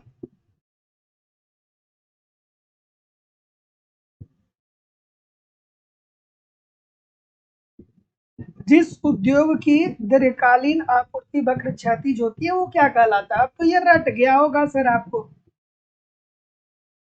रटा है कि नहीं रटा है? बिल्कुल ठीक है, रटा है कि नहीं रटा है भैया? ये है आपकी कीमत और यहाँ पे आपकी होती है मात्रा, है ना? क्या उत्तर आ रहा है सर? ये बोल रहे हैं सभी लोग स्थिर लागत उद्योग, ठीक है। तो जिस उद्योग की दीर्घकालीन आपूर्ति वक्र क्षैतिज होती है वो क्या कहलाता है? स्थिर लागत उद्योग। इसमें क्या होता है भैया, ये आपका हुआ उद्योग, ठीक है। उद्योग ये हो गया, मांग व पूर्ति की शक्तियों के आधार पर कीमतों का निर्धारण करता है, और ये आपका एक फर्म हो गया। तो ये जो उद्योग होता है ये जो कीमत मांग व पूर्ति की शक्तियों के आधार पर निर्धारित करता है, इसी कीमत पर ये एक जो फर्म है वो जितने चाहे प्रोडक्ट मार्केट में बेच सकती है। अर्थात पूर्ण प्रतियोगिता के अंतर्गत जो फर्में होती हैं वो कीमत निर्धारक नहीं होती हैं, कीमत ग्राही होती हैं। और कीमत निर्धारक कौन होता है? उद्योग होता है, जो मांग व पूर्ति की शक्तियों के आधार पर कीमतों का निर्धारण करता है। अगला, किसका विश्लेषण इस मान्यता के साथ शुरू हुआ कि अर्थव्यवस्था में उत्पादन की कुल मांग की मात्रा 4 प्रकार के व्ययों, उपभोक्ता व्यय, निवेश, सरकारी व्यय और निवल निर्यातों का योग था। बढ़िया है प्रश्न भाई, प्यारा सा प्रश्न है, बिल्कुल ठीक है। क्या उत्तर आ रहा है भाई? ऑप्शन नंबर सी बोल रहे हैं सभी लोग? सभी लोग सी बोल रहे हैं क्या? अगर जो आप सी बोल रहे हैं तो बहुत अच्छा बोल रहे हैं, ठीक है। ये जॉन मेनार्ड किन्स ने ये बात कही थी, ठीक है। तो ध्यान रखिएगा कि किसका विश्लेषण इस मान्यता के साथ शुरू हुआ कि अर्थव्यवस्था के उत्पाद की कुल मांग की मात्रा 4 प्रकार के व्यय, उपभोक्ता व्यय, निवेश, सरकारी व्यय और निवल निर्यातों का योग है। ये जॉन मेनार्ड किन्स का कहना है। तो जितने लोग भी ऑप्शन नंबर सी बोल रहे हैं ठीक बोल रहे हैं। अगला, अतिरेक मूल्य सिद्धांत का प्रतिपादन किया। एक ऑप्शन और है, ले लीजिए, ठीक है, एग्जामिनेशन हॉल में पूछ सकता है। एक ऑप्शन और मैं बता दे रहा हूं, अब बताइए सर। मार्शल, एक ऑप्शन और है मार्शल। बिल्कुल ठीक है, बिल्कुल ठीक है भाई। मार्शल की तरफ कोई जाएगा नहीं क्या? देखिए, जब आप एग्जाम में जाएंगे तो ऐसा हो सकता है कि मार्शल भी आपको दे दे, तो कंफ्यूज ना होइएगा, ठीक है। ये क्या पूछ रहा है? ये कह रहा है अतिरेक मूल्य सिद्धांत। अतिरेक मूल्य सिद्धांत जो दिया था वो कार्ल मार्क्स साहब ने दिया था। इन्होंने क्या कहा था? अतिरेक मूल्य सिद्धांत में अंतर्गत क्या बोल रहे हैं भैया? सभी लोग कार्ल मार्क्स को ही बोल रहे हैं, बिल्कुल। तो कार्ल मार्क्स जितने लोग भी बोल रहे हैं ठीक बोल रहे हैं। और जब आप कार्ल मार्क्स को पढ़ेंगे तो उन्होंने क्या कहा था? उन्होंने ये कहा कि देखिए भैया, उत्पादन में दो लोग लगे हुए हैं, ठीक है, अर्थव्यवस्था में दो लोग हैं। एक तरफ कौन है? एक तरफ है पूंजीपति, ठीक है, और दूसरे तरफ कौन है? श्रमिक है, ठीक है। तो ये जो श्रमिक है ना, इसको सीमांत उत्पादकता के आधार पे मजदूरी नहीं दी जा रही है। अर्थात ये जो श्रमिक है इसका शोषण किया जा रहा है, इसकी सीमांत उत्पादकता के बराबर इसको मजदूरी नहीं दी जा रही है। अगर जो 100 रुपए का ये उत्पादन कर रहा है तो इसे 2 रुपए मिल रहा है या इसे 5 रुपए मिल रहा है। तो जो अतिरेक बच रहा है, जो ये 100 रुपए का उत्पादन कर रहा है और 5 ही रुपए केवल मिल रहा है इसको, तो ऐसी स्थिति में ये जो 95 रुपए है ना, ये पूंजीपति अपने पास रख रहा है, और यही जो अतिरेक है ये पूंजीपति का क्या है? लाभ है। तो जितने लोग भी सी बोल रहे हैं सभी लोग का उत्तर यहाँ पे बिल्कुल ठीक है। और यहाँ पे मार्शल साहब जो है, इन्होंने कौन सी थियरी दी थी? उपभोक्ता की बचत की बात की थी। और उपभोक्ता की बचत क्या होती है? कि वह कीमत जो आप बाजार में देने के लिए तैयार हैं और वास्तविक रूप में जो देते हैं उसी के बीच का अंतर जो होता है वो उपभोक्ता का बचत होता है या उपभोक्ता का अतिरेक होता है, ठीक है। जैसे मान लीजिए कि आप, गर्मी बहुत पड़ रही है, एसी खरीदने गए और आपने ये सोचा कि भैया 40,000 रुपए का एसी खरीदेंगे। आप गए, वहां पे ऑफर चल रहा था, आपको 38,000 रुपए में ही एसी मिल गया। तो आपकी बचत कितने की हो गई? 2,000 रुपए की हो गई। इसी को ही अतिरेक बताया किसने? मार्शल साहब ने, ठीक है। इजी सी बात है, मतलब कंफ्यूजन क्रिएट होता है, तो इस वजह से मैं आपको बता दिया। अगला प्रश्न। बिल्कुल ठीक है भाई, बिल्कुल ठीक है। अगला प्रश्न आपके सामने ये रहा। बिल्कुल ठीक है। चलिए, क्या उत्तर आ रहा है भाई? सभी लोगों से निवेदन है कि वीडियो को थोड़ा सा लाइक और शेयर भी कर दिया करिए। चलिए, क्या उत्तर आ रहा है सर? ऑप्शन नंबर, जो गलत करेगा ना, सच में बता दूं, गलत नहीं करना है यार। इस प्रश्न को आप गलत करेंगे तो फिर अच्छी बात नहीं है। देखिए, जब आप क्लासिकल अर्थशास्त्रियों को पढ़ेंगे ठीक है, जब क्लासिकल अर्थशास्त्रियों को आप पढ़ेंगे तो उनका क्या कहना था? उनका ये कहना था कि अर्थव्यवस्था संतुलन या साम्य में तभी होगी जब अर्थव्यवस्था में क्या पाया जाएगा? पूर्ण रोजगार पाया जाएगा, पूर्ण रोजगार पाया जाएगा। लेकिन जब ये हमारे किन्स साहब आते हैं ना, तो ये कहते हैं कि अर्थव्यवस्था में जो साम्य है, अर्थात अर्थव्यवस्था में जो संतुलन है, वो पूर्ण रोजगार से नीचे की भी अवस्था में पाया जा सकता है। ठीक है, तो जितने लोग भी ऑप्शन नंबर यहाँ पे क्या बोल रहे हैं, बी बोल रहे हैं, सभी लोग का उत्तर ठीक है। सॉरी, तो क्यों बी हो रहा है? क्योंकि ये नहीं पूछा है। तो किन्स के रोजगार सिद्धांत के लिए क्या सत्य नहीं है? तो अर्थव्यवस्था में पूर्ण रोजगार जब होगा तभी अर्थव्यवस्था साम्य अर्थात संतुलन की स्थिति में होगी। ये बात किन्स साहब ने नहीं कही है, ये बात हमारे क्लासिकल अर्थशास्त्रियों ने कहा था कि अर्थव्यवस्था में साम्य अर्थात संतुलन तभी होगा जब अर्थव्यवस्था में पूर्ण रोजगार की स्थिति विद्यमान है। ठीक है, लेकिन किन्स साहब ने क्या कहा कि देखिए, अर्थव्यवस्था संतुलन में तब भी हो सकती है जब पूर्ण रोजगार से थोड़े से नीचे की अवस्था हो, कोई जरूरी ना होगी पूर्ण रोजगार की अवस्था हो। तो जितने लोग भी बी बोल रहे हैं बिल्कुल ठीक बोल रहे हैं। अगला प्रश्न, पूर्ति मांग का सृजन स्वयं करती है। पूर्ति अपने मांग का सृजन स्वयं करती है और मांग अपनी अपनी पूर्ति का सृजन स्वयं करता है। मांग अपनी पूर्ति का सृजन करता है, सृजन करता है। ये किसने कहा? ठीक है, ये दोनों बातें किसने कही सर? देखिए, पूर्ति अपनी मांग का सृजन स्वयं करता है, तो पूर्ति को पहले रखा किसने? जेबी से साहब ने। ठीक है, पूर्ति अपनी मांग का सृजन स्वयं करता है। और अगर जो देखिए, छोटी सी बात है, गलती बहुत सारे लोग करते हैं, आप गलत ना करिएगा, मैं बता रहा हूँ, आप गलत ना करिएगा, मैं बता रहा हूँ, आप फिर गलत ना करिएगा। अगर जो पूर्ति पहले आएगी तो उत्तर क्या होगा? जेबी से साहब। और अगर जो मांग पहले आएगी तो उत्तर क्या होगा? किन्स साहब। ठीक है, किन्स साहब। देखिए, मांग अपनी पूर्ति का सृजन स्वयं करता है, ये बात कही थी किन्स साहब ने, और पूर्ति अपनी मांग का सृजन स्वयं करता है, ये जेबी से साहब ने।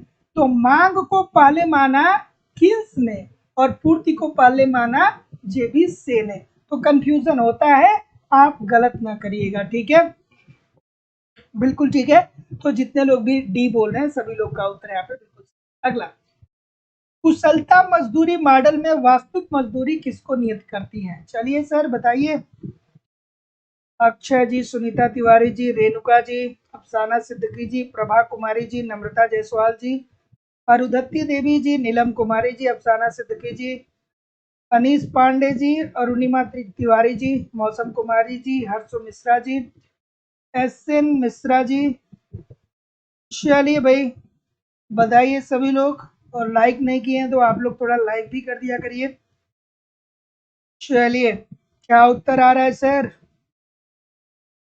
बिल्कुल ठीक है, जितेंद्र जी, अभिषेक जी, लाल बहादुर जी, और राज जी, उर्मिला कुमारी जी, चंद्रजीत यादव जी, सीमा माथुर जी, मीनू यादव जी, प्रभाकर कुमार जी, तस्नीम खान जी, वृष्टि शर्मा जी, सत्यम जी, रीता जी, मोहम्मद जावेद अख्तर जी, अरुधति देवी जी, रेणुका जी। बिल्कुल ठीक है, शिल्पा गुप्ता जी। ठीक है सभी लोग। चलिए, क्या उत्तर आ रहा है सर? डी बोल रहे हैं क्या सभी लोग? डी बोल रहे हैं, और कोई डी के अलावा?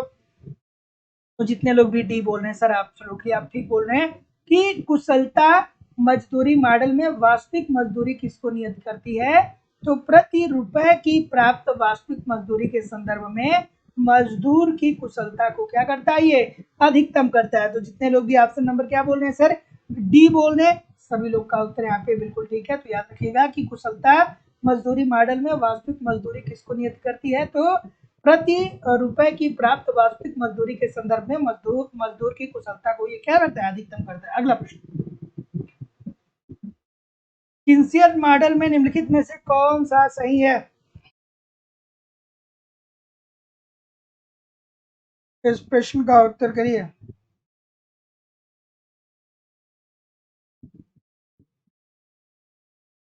चलिए,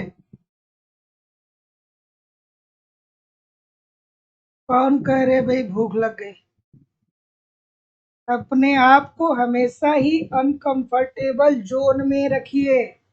बहुत अच्छा खाना, बहुत अच्छा सोना, बहुत अच्छे कपड़े पहनना कोई जरूरी नहीं है। कोई भी जरूरी नहीं है जिंदगी में। अगर जो आपको सफलता वाकई में प्राप्त करनी है तो भूख पे नियंत्रण करना पड़ेगा, नींद पे नियंत्रण करना पड़ेगा, है ना? ये बहुत जरूरी है। जैसे मैं बहुत सारे स्टूडेंटों को देखता हूँ कि वो पूरा दिन भर अपनी दिनचर्या ही पूरा करते रह जाते हैं। ठीक है भाई, अब तो समय है सोने का। सोने के टाइम पे भी सोते हैं, पढ़ने के टाइम पे भी सोते हैं। ठीक है। दोनों टाइम सोते हैं, रात में भी सोते हैं, दोपहर में भी सोते हैं। शाम को खाना बन रहा है तो फिर पढ़ेगा कौन? खाना खा लिए तो अब आलस लग रहा है, अब पढ़ेगा कौन? हाँ, ठीक है। सुबह में लेट तक सो के उठ रहे हैं, क्यों? क्योंकि रात में बहुत गर्मी थी, इस वजह से थोड़ा सा लेट सो के उठे हैं। तो एक्सक्यूज बहुत सारे हो सकते हैं कि ना पढ़ने के, लेकिन एक एक दो रीजन ढूंढिए कि पढ़ना है यार। कुछ दिनों की बात है यार, नौकरी मिल जाएगी सब अच्छा होगा, है ना? कुछ दिनों की बात है, नौकरी मिल जाएगी सब अच्छा होगा, सब बेहतर होगा। अगला प्रश्न, नौकरी मिल जाएगी तो फिर कोई दिक्कत नहीं होगी। चलिए, इस प्रश्न का उत्तर करिए भैया। किन्सियन मॉडल के लिए निम्नलिखित में से कौन सा सही है भाई? तो जितने लोग भी क्या बोल रहे हैं, जितने लोग भी क्या बोल रहे हैं, बी बोल रहे हैं। जितने लोग भी बी बोल रहे हैं सर, सभी लोग का उत्तर ठीक है। किन्सियन मॉडल जो है ये प्रभावी मांग की बात करता है। प्रभावी मांग की बात करता है। प्रभावी मांग क्या होता है? जहाँ पे मांग और पूर्ति दोनों बराबर होता है। तो इसमें से क्या होगा? उपरोक्त में से कोई नहीं होगा, क्योंकि ये संसाधनों के पूर्ण उपयोग की बात नहीं करते हैं, ये मुद्रा बाजार की उपेक्षा भी नहीं करते और यहाँ पूर्ति निर्धारित होती है इसकी बात नहीं करते हैं। तो जितने लोग भी ऑप्शन नंबर क्या बोल रहे हैं, बी बोल रहे हैं, सभी लोग का उत्तर यहाँ पे बिल्कुल ठीक हो जाएगा। अगला, चलिए इस प्रश्न का उत्तर बताइए। बिल्कुल ठीक है, बिल्कुल ठीक है। सर बहुत नींद आती है। तो बहुत नींद आती है तो नींद को रोकने की क्या जरूरत? अपनी जिंदगी को 8 गुणे 8 में विभाजित कर दीजिए। 8 गुणे 8 में अपनी जिंदगी को विभाजित कर दीजिए। ये जो 8 घंटे है इसमें पूरा भरपूर नींद लीजिए। अब 8 घंटे से ना कम ना ज्यादा। अब ये नहीं कि नींद, जैसे बहुत लोग कहते हैं सर बिस्तर पे थे नींद ही नहीं है। ये 8 घंटे आप बिस्तर पर रहिए, नींद आए चाहे ना आए, ठीक है? अगर जो दिन में भी सोएंगे और रात में भी सोएंगे, जाहिर सी बात है दिन में सो लेंगे तो रात में नींद नहीं आएगी। 8 घंटे पूरा ईमानदारी से क्या करिए कि नींद को दीजिए, कोई दिक्कत नहीं है। 8 घंटे जो है पूरा घूमिए फिरिए खेलिए, जो मन करना है करिए, टीवी देखिए मोबाइल देखिए, जो भी करना है करते रहिए। और ये जो 8 घंटा है ना, इसमें क्या करना है? इसमें जो है वो पढ़ना है ना? ये 8 घंटे जो है ये पढ़ना, ये बहुत पर्याप्त है। ये 8 घंटे जो है ये पढ़ना है। तो अपने जिंदगी को 3 भागों में बांट दीजिए, 8 × 8 × 8। 8 घंटे पूरा नींद लीजिए दबा के, कोई दिक्कत नहीं है। 8 घंटे में खेलिए घूमिए, जो मन करे करिए, ठीक है? और 8 घंटे जो है ये पढ़ लीजिए, कोई दिक्कत नहीं है। क्या उत्तर आ रहा है सर? बिल्कुल ठीक है। क्या उत्तर आ रहा है? तो जैसा कि मैं देख पा रहा हूँ, बिल्कुल ठीक है। तो जितने लोग भी ऑप्शन नंबर ए बोल रहे हैं, सभी लोग का उत्तर यहाँ पे एब्सोल्युटली ठीक है कि ब्याज दर में कमी आएगी। तो जब एल एम वक्र ऊर्ध्वाधर होता है तो ऐसी स्थिति में निम्नलिखित में से कौन सा सही है? तो अगर जो मुद्रा आपूर्ति में वृद्धि होगी तो ब्याज की दर में क्या आ जाएगी? कमी आ जाएगी। अगर जो कॉन्सेप्ट एल एम वक्र को पढ़ा होगा तो जानते होंगे, नहीं पढ़ा होगा तो नहीं जानते होंगे, तो कॉन्सेप्ट तो पढ़ना पड़ेगा। तो जितने लोग भी ऑप्शन नंबर क्या बोल रहे हैं, ए बोल रहे हैं, बिल्कुल ठीक हो जाएगा। अगला प्रश्न, रोजगार संबंधी केन्स के सिद्धांत द्वारा निम्नलिखित में से कौन सा उपेक्षित था? चलिए, क्या उत्तर होगा भाई? बिल्कुल ठीक है, बिल्कुल ठीक है। अब कुछ लोग ये सोच लेंगे कि सर जी कहे 8 × 8 × 8 मतलब 8 घंटा पढ़ना ही है। कोई जरूरी नहीं है कि 8 घंटा पढ़े तभी सिलेक्शन मिलेगा। 6 घंटे भी पढ़ लेंगे तो बुरा नहीं है। मिनिमम 6 घंटे पढ़ लेना चाहिए, है ना। और 6 घंटे घड़ी देख के नहीं पढ़ना चाहिए। घड़ी देख रहे हैं सुई चल रही है, समय देख के 6 घंटे नहीं पढ़ना है, कंसंट्रेशन से 6 घंटे पढ़ना है। ठीक है, चलिए। इस बहुत सारे लोग बस देखते रहते, घड़ी देखते रहते, जब तो टाइम हो रहा है, उठने का हो रहा है ठीक है, तो घड़ी देख के नहीं पढ़ना है। इस प्रश्न का उत्तर करिए। क्या उत्तर आ रहा है भाई कि रोजगार संबंधी केन्स के सिद्धांत द्वारा निम्नलिखित में कौन सा उपेक्षित था। तो जैसा कि मैं देख पा रहा हूँ ऑप्शन नंबर, तो जितने लोग भी क्या बोल रहे हैं, बी बोल रहे हैं कि देखिए सर इन्होंने पूंजी स्टॉक की भूमिका की बात नहीं की थी। तो जितने लोग भी ऑप्शन नंबर बी बोल रहे हैं सभी लोग का उत्तर ठीक है। तो रोजगार संबंधी केन्स के सिद्धांत द्वारा निम्नलिखित में से कौन सा उपेक्षित था। तो उपेक्षित ये था कि इन्होंने पूंजी स्टॉक की भूमिका की बात नहीं की थी। तो ऑप्शन नंबर बी बिल्कुल ठीक हो जाएगा। अगला प्रश्न, अभिकथन और तर्क।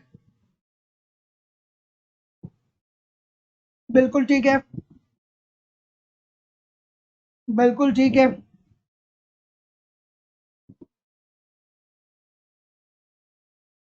अगला, क्या उत्तर आ रहा है सर।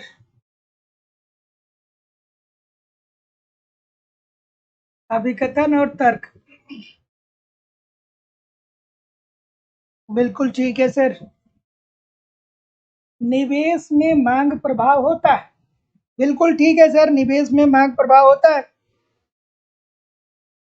मांग प्रभाव क्या होगा, यही तो होता है ना सर कि जब देखिए अगर जो मांग में वृद्धि होगी तो निवेश में भी वृद्धि होगी, अर्थात उत्पादन में भी वृद्धि होगी। ठीक है, और अगर जो मांग में कमी आएगी तो निवेश में भी कमी आएगी। ऐसा होता है ना सर, होता है ना, होता है, बिल्कुल होता है। ठीक है, अच्छी बात है। अब क्या कर रहा है, क्योंकि निवेश अर्थव्यवस्था में उत्पादकता तथा आय बढ़ाता है, बिल्कुल ठीक है। तो अगर जो मांग में वृद्धि हो रहा है भैया, तो ऐसी स्थिति में निवेश में वृद्धि होगा। अगर जो निवेश बढ़ाया जाएगा तो निवेश बढ़ेगा तो उत्पादकता भी बढ़ेगा और लोगों की आय भी बढ़ेगी। तो बात तो ये भी ठीक है। तो जितने लोग भी क्या बोल रहे हैं, ए और आर दोनों सही है, परंतु ए आर का सही स्पष्टीकरण भी कर रहा है। सभी लोग का उत्तर बिल्कुल ठीक है। अगला, देखिए छोटी छोटी बातें मैं बीच बीच में आपको बताता हूँ, लेकिन ये बातें आपको कोई बताएगा नहीं, ये बातें कोई बताता नहीं है। बहुत बड़े बड़े लोग होते नहीं बताते। जब भी आप सुबह में पढ़ना शुरू करिए तो सुबह के आधे घंटे जब भी आप दिन में बैठिए पढ़ने के लिए, तो स्टार्टिंग का जो आधा घंटा है वो आप उसमें अपनी फेवरेट चीजों को पढ़िए, जो चीजें आपको बहुत अच्छे से आती है। ठीक है, अगर जो आपको से साहब का थियरी बहुत अच्छे से आता है, केन साहब की थियरी बहुत अच्छे से आती है, तो आधे घंटे उसी को पढ़िए, उसको छोड़ के कुछ नई चीजों को ना पढ़िए। जब आधे घंटे आप पढ़ लेंगे ना तो आपका माइंडसेट बन जाएगा पढ़ाई करने के लिए, फिर आप पूरा दिन भर पढ़ते रहिए। लेकिन जब भी दिन की शुरुआत करिए तो आधे घंटे वही चीज पढ़िए जो आपको सबसे अच्छे से आता है। बहुत सारे लोग सुबह उठते हैं, कापी किताब लेके बैठ गए और कोई कॉम्प्लिकेटेड थियरी सामने लगा दिए, 20-25 मिनट पढ़ेंगे, वो थियरी समझ में आएगी नहीं। उसके बाद कापी किताब बंद, मोबाइल चालू, लैपटॉप चालू, फिर पढ़ाई गया इधर उधर। ठीक है, पढ़ाई क्या होता है, इधर उधर चला जाता है। तो कभी भी बैठिए तो थोड़ा सा प्रयास करिए कि जो चीजें आती है वो पहले पढ़े, उसके बाद पूरा दिन पढ़ा हुआ। अगला प्रश्न आपके सामने ये रहा कि अभिकथन दिया गया है और तर्क दिया गया है। देखिए अभिकथन में ये दिया गया है कि उपभोग के जीवन चक्र सिद्धांत किसने दिया था भैया, जीवन चक्र सिद्धांत किसने दिया था, कमेंट करके बताइए। जीवन चक्र सिद्धांत किसने दिया था, कमेंट करके बताइए सर। तो जैसा कि मैं देख पा रहा हूं, क्या उत्तर आ रहा है, मोदी गिलियानी साहब ने दिया था ना जीवन चक्र परिकल्पना। क्या कहा था जीवन चक्र परिकल्पना के अंतर्गत, मोदी गिलियानी साहब ने ये कहा था कि एक व्यक्ति का जो उपभोग व्यय होता है उसकी वर्तमान आय पे निर्धारित न होकर के पूरे जीवन काल में जो आय कमाया रहता है उसी आय के आधार पे वो व्यय करता है। ठीक है, तो चलिए देखते हैं। देखिए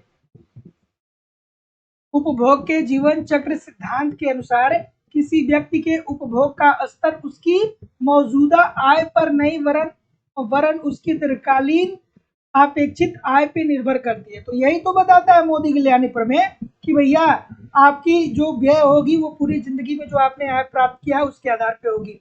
ये बात बिल्कुल ठीक है। व्यक्ति से यह उम्मीद की जाती है कि वह अपने जीवन काल में प्रत्याशित आय के आधार पे ही अपने खर्च के नमूने या पैटर्न की योजना बनाएगा। बिल्कुल ठीक है सर। तो ऐसी स्थिति में ऑप्शन नंबर डी जितने लोग भी बोल रहे हैं बिल्कुल ठीक है। ए और आर दोनों सही है और ए आर की सही व्याख्या भी कर रहा है। अगला, निम्नलिखित में से क्या मानव पूंजी की अवधारणा को निरूपित करता है? क्या उत्तर आएगा भाई?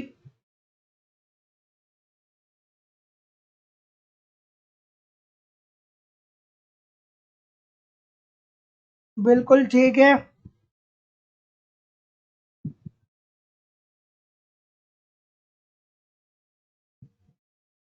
बिल्कुल ठीक है। क्या उत्तर आ रहा है भाई? ऑप्शन नंबर, चलिए अच्छी सी बात है भाई। ऑप्शन नंबर डी लगाइए सभी लोग अच्छे तरीके से। क्यों डी लगाइए? सब डी बोल रहे हैं, सब डी बोल रहे हैं, सब डी बोल रहे हैं, बहुत अच्छी बात।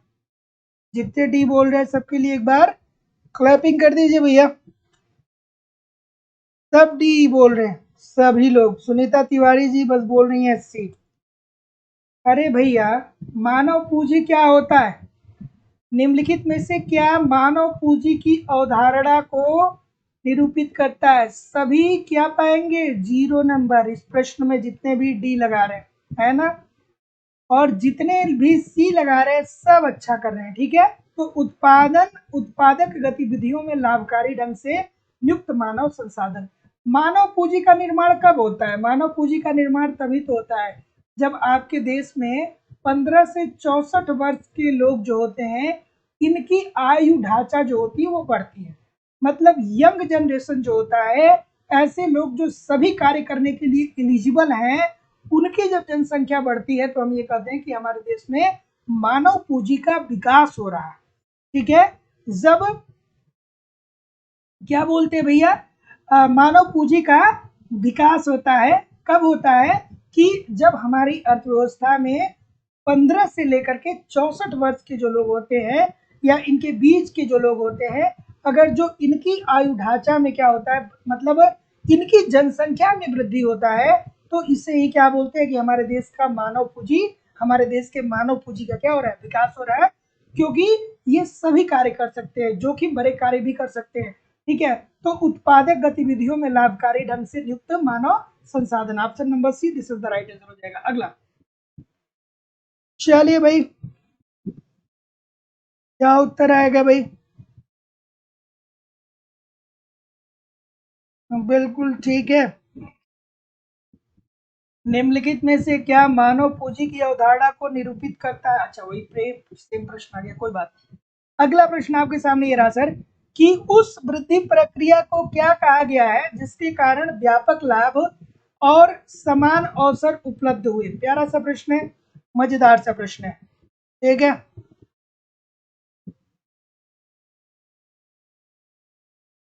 चलिए Durga Mani Tripathi ji thank you very much.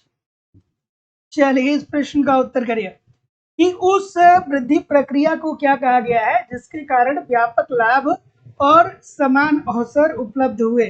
क्या बोल रहे हैं भैया? ऑप्शन नंबर, बिल्कुल ठीक है।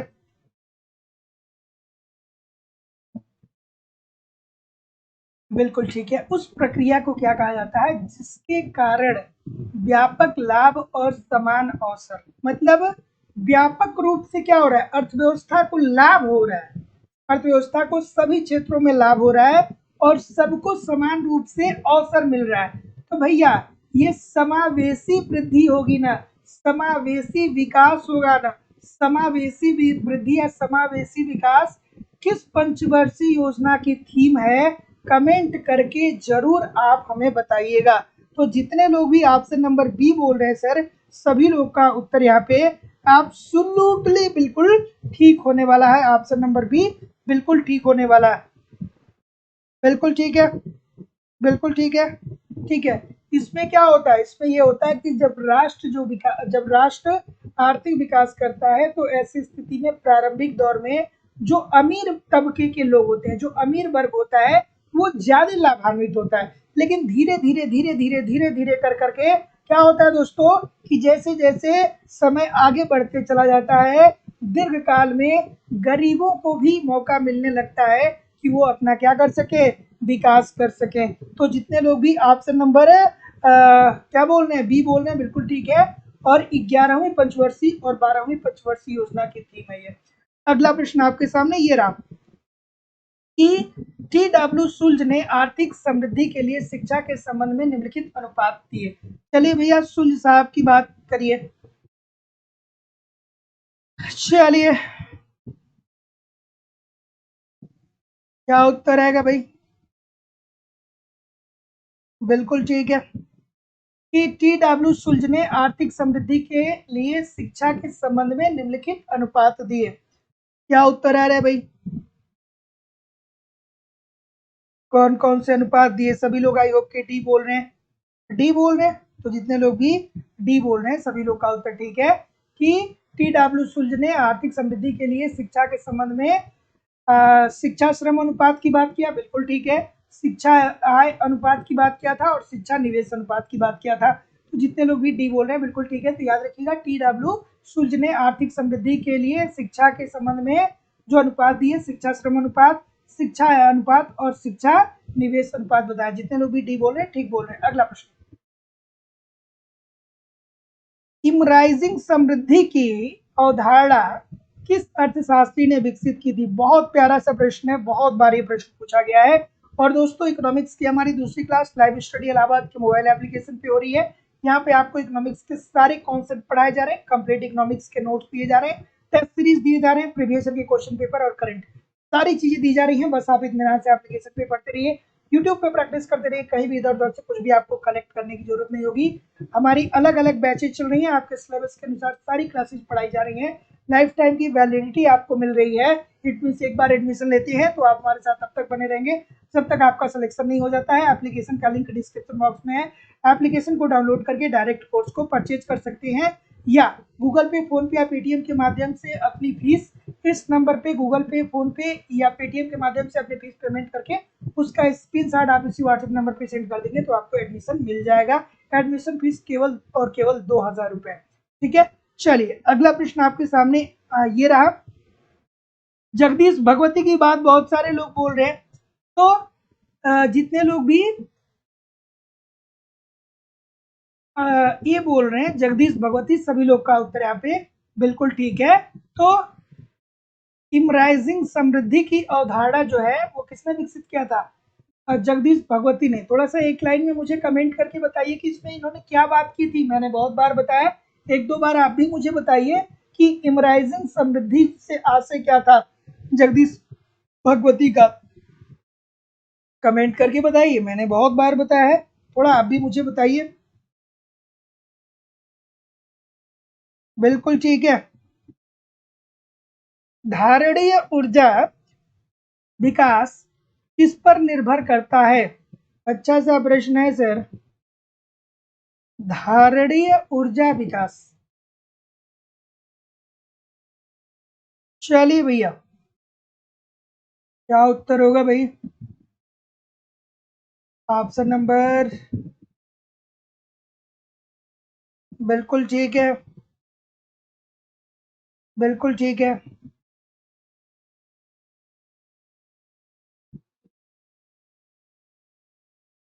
बिल्कुल ठीक है, बिल्कुल ठीक है। धारणीय ऊर्जा विकास किस पे निर्भर करता है? बिल्कुल ठीक है, क्या बोल रहे हैं?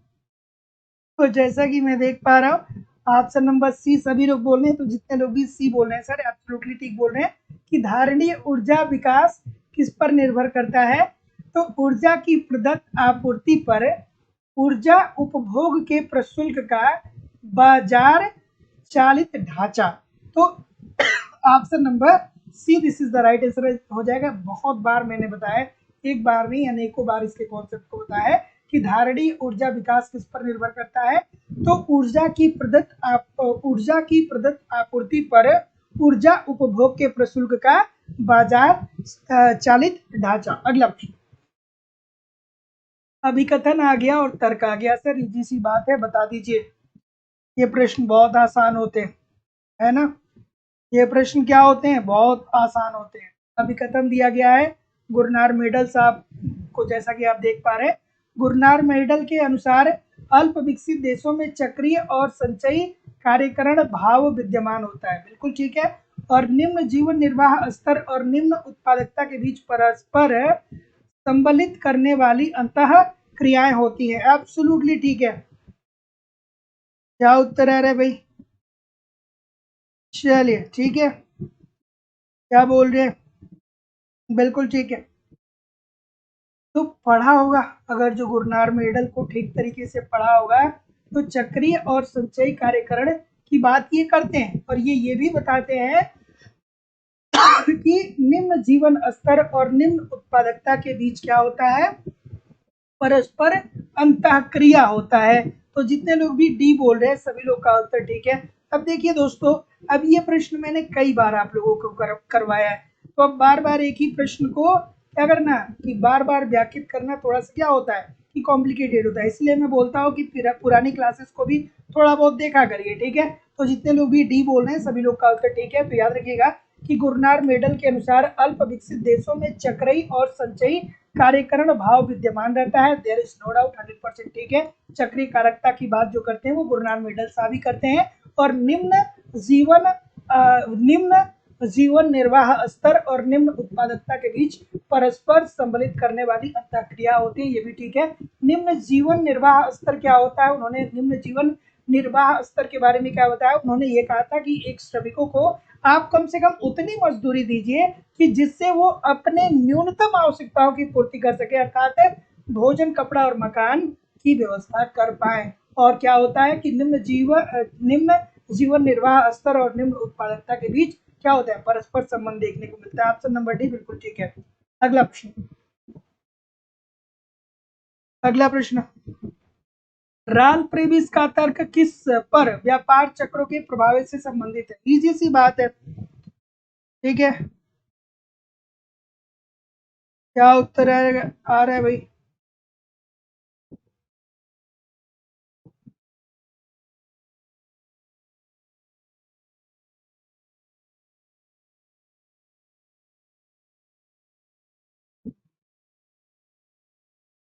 हाँ, क्या उत्तर आ रहा है भाई?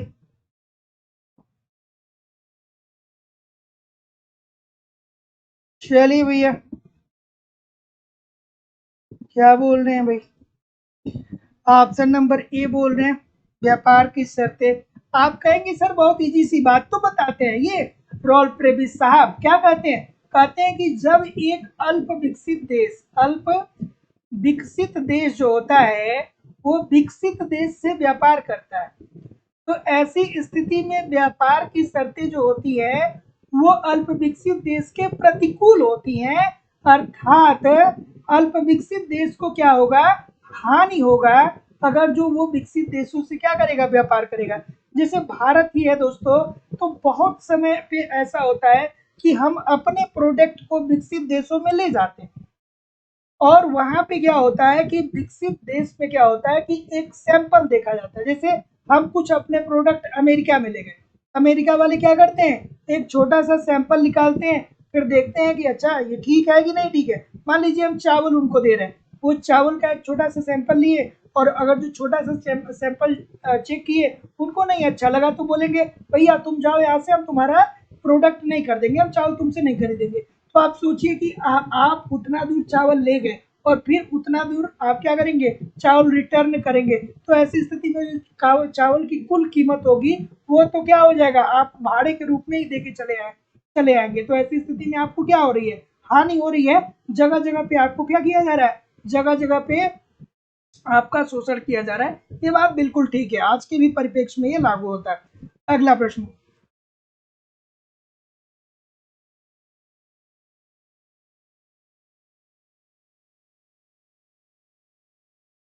चलिए भैया,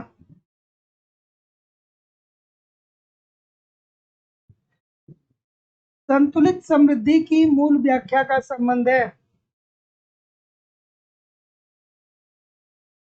संतुलित समृद्धि की मूल व्याख्या का संबंध किससे भाई?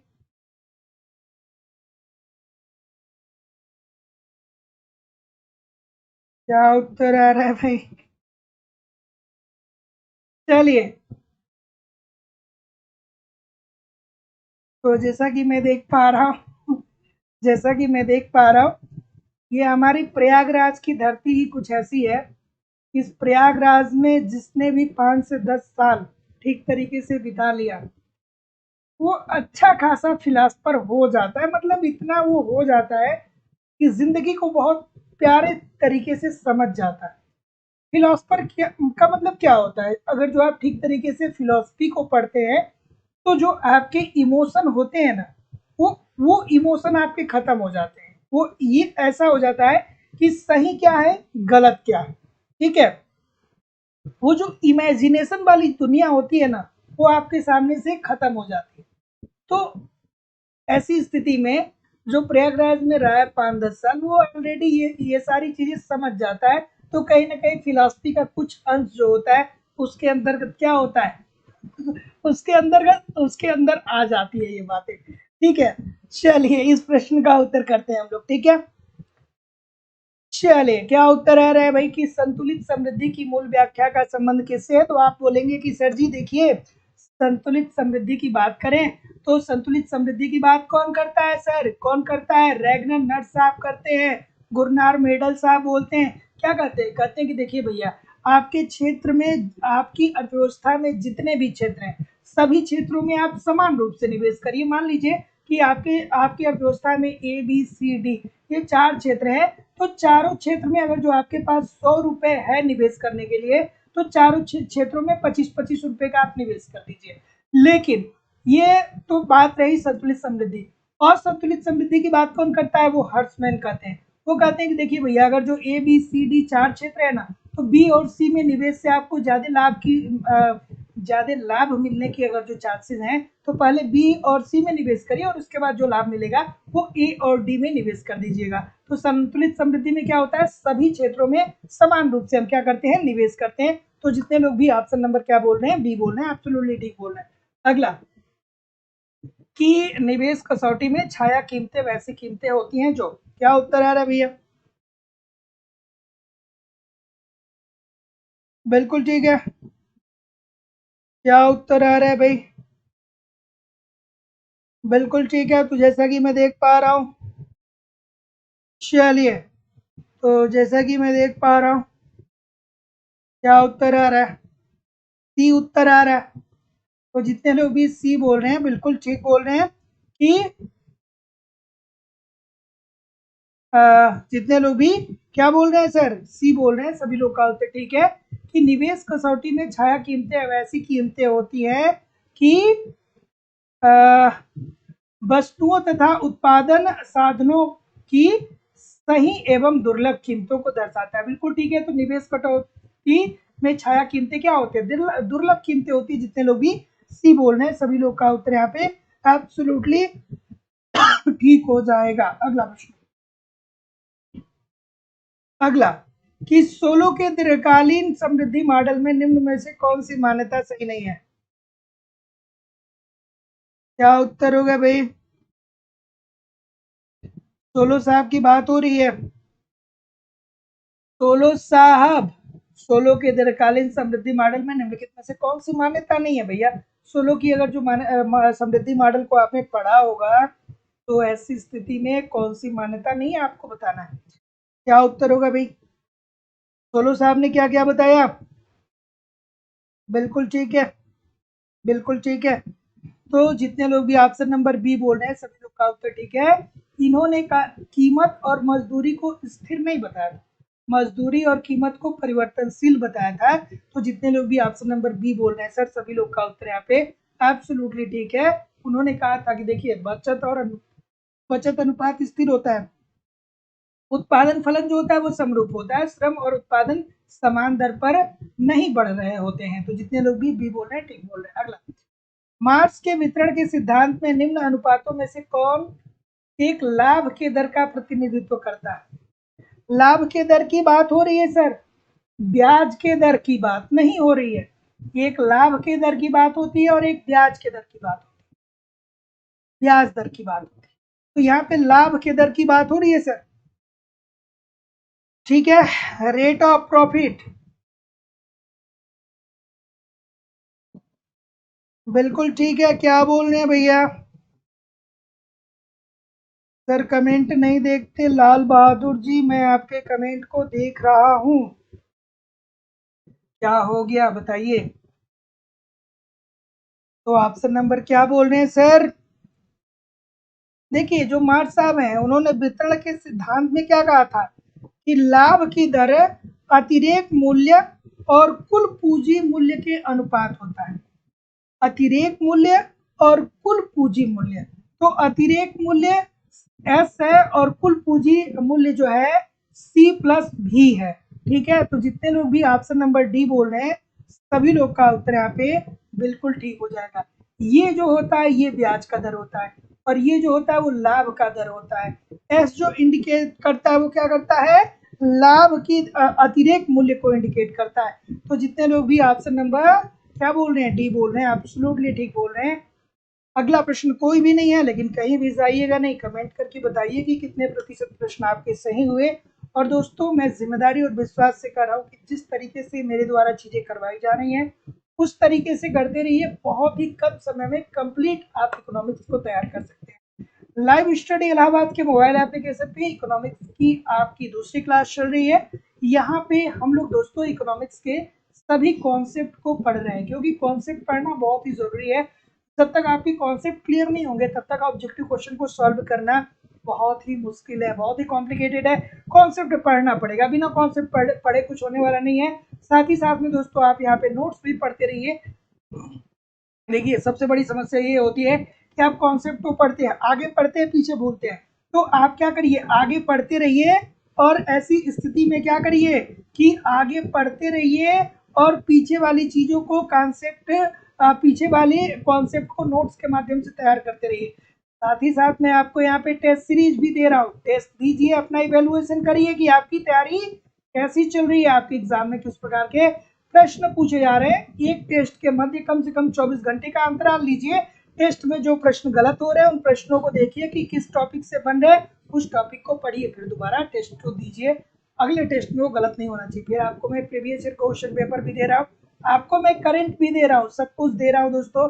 आप ईमानदारी से इस प्रोसेस को फॉलो करते रहिए, यूट्यूब पे प्रैक्टिस करते रहिए, कहीं भी इधर उधर से कुछ भी कलेक्ट करने की जरूरत नहीं होगी। हमारी जो क्लासेस चल रही है वो उत्तर प्रदेश टीजीटी पीजीटी के लिए, झारखंड टीजीटी पीजीटी के लिए, Madhya Pradesh state LT grade GIC lecturer, UGC NET, Uttarakhand lecturer और अन्य परीक्षाओं के लिए क्लासेस चल रही हैं। अलग अलग क्लासेस चल रही हैं और आपके सिलेबस के अनुसार सारी चीजें पढ़ाई जा रही हैं, ठीक है। और एडमिशन की बात करें दोस्तों तो आपकी जो फीस है मध्य प्रदेश स्टेट, मध्य प्रदेश वर्ग 1 की जो मुख्य परीक्षा है, Madhya Pradesh SET, assistant professor और यूजीसी नेट की फीस 2500 रुपए है। Uttar Pradesh TGT PGT, Jharkhand TGT PGT, Uttarakhand lecturer और अन्य परीक्षाओं की फीस केवल और केवल 2000 रुपए है। डायरेक्टली दोस्तों गूगल पे, फोन पे या पेटीएम के माध्यम से इस नंबर पे आप पेमेंट करके एडमिशन ले सकते हैं, या कोई भी इंक्वायरी होगा तो इस नंबर पे आप मुझे कॉल या व्हाट्सएप मैसेज कर सकते हैं, या आप डिस्क्रिप्शन बॉक्स में जाइए, एप्लीकेशन का लिंक दिया गया, एप्लीकेशन को डाउनलोड कर लीजिए और उसके बाद वहां से कोर्स को परचेज कर लीजिए। कोई समस्या नहीं होने वाली है, वहां पे सारी चीजें आपको मिलेंगी। तो thank you very much everybody, आप पढ़ते रहिए, आगे बढ़ते रहिए। देखिए मेहनत करना पड़ेगा, बिना मेहनत के जिंदगी में कुछ मिलता नहीं है, बिना मेहनत किए जिंदगी में कुछ मिलना नहीं है, और मेहनत करना पड़ेगा, ठीक है। वो मेहनत आप हंस के कर रहे हैं या रो के कर रहे हैं, ये तो तय है कि आपको मेहनत करना पड़ेगा। आज करना है, कल करना है, परसों करना है, कब करना है, लेकिन मेहनत तो करना है। लेकिन अगर जो आज हंसते हंसते मेहनत कर लेंगे ना तो पूरी जिंदगी बहुत खूबसूरत हो जाएगी, और अगर जो आज मेहनत नहीं करेंगे ना तो फिर आगे चल करके मेहनत भी करना पड़ेगा और जिंदगी में कुछ विशेष मजा और आनंद भी नहीं आने वाला है। ठीक है, तो आज मेहनत करते हैं, आज खूब प्रयास करते हैं, अच्छे से पढ़ते हैं, मेहनत करते हैं, आगे बढ़ते हैं। मिलते हैं दोस्तों नेक्स्ट क्लास में, तब तक के लिए आप पढ़ते रहिए, आगे बढ़ते रहिए। नमस्कार दोस्तों, धन्यवाद।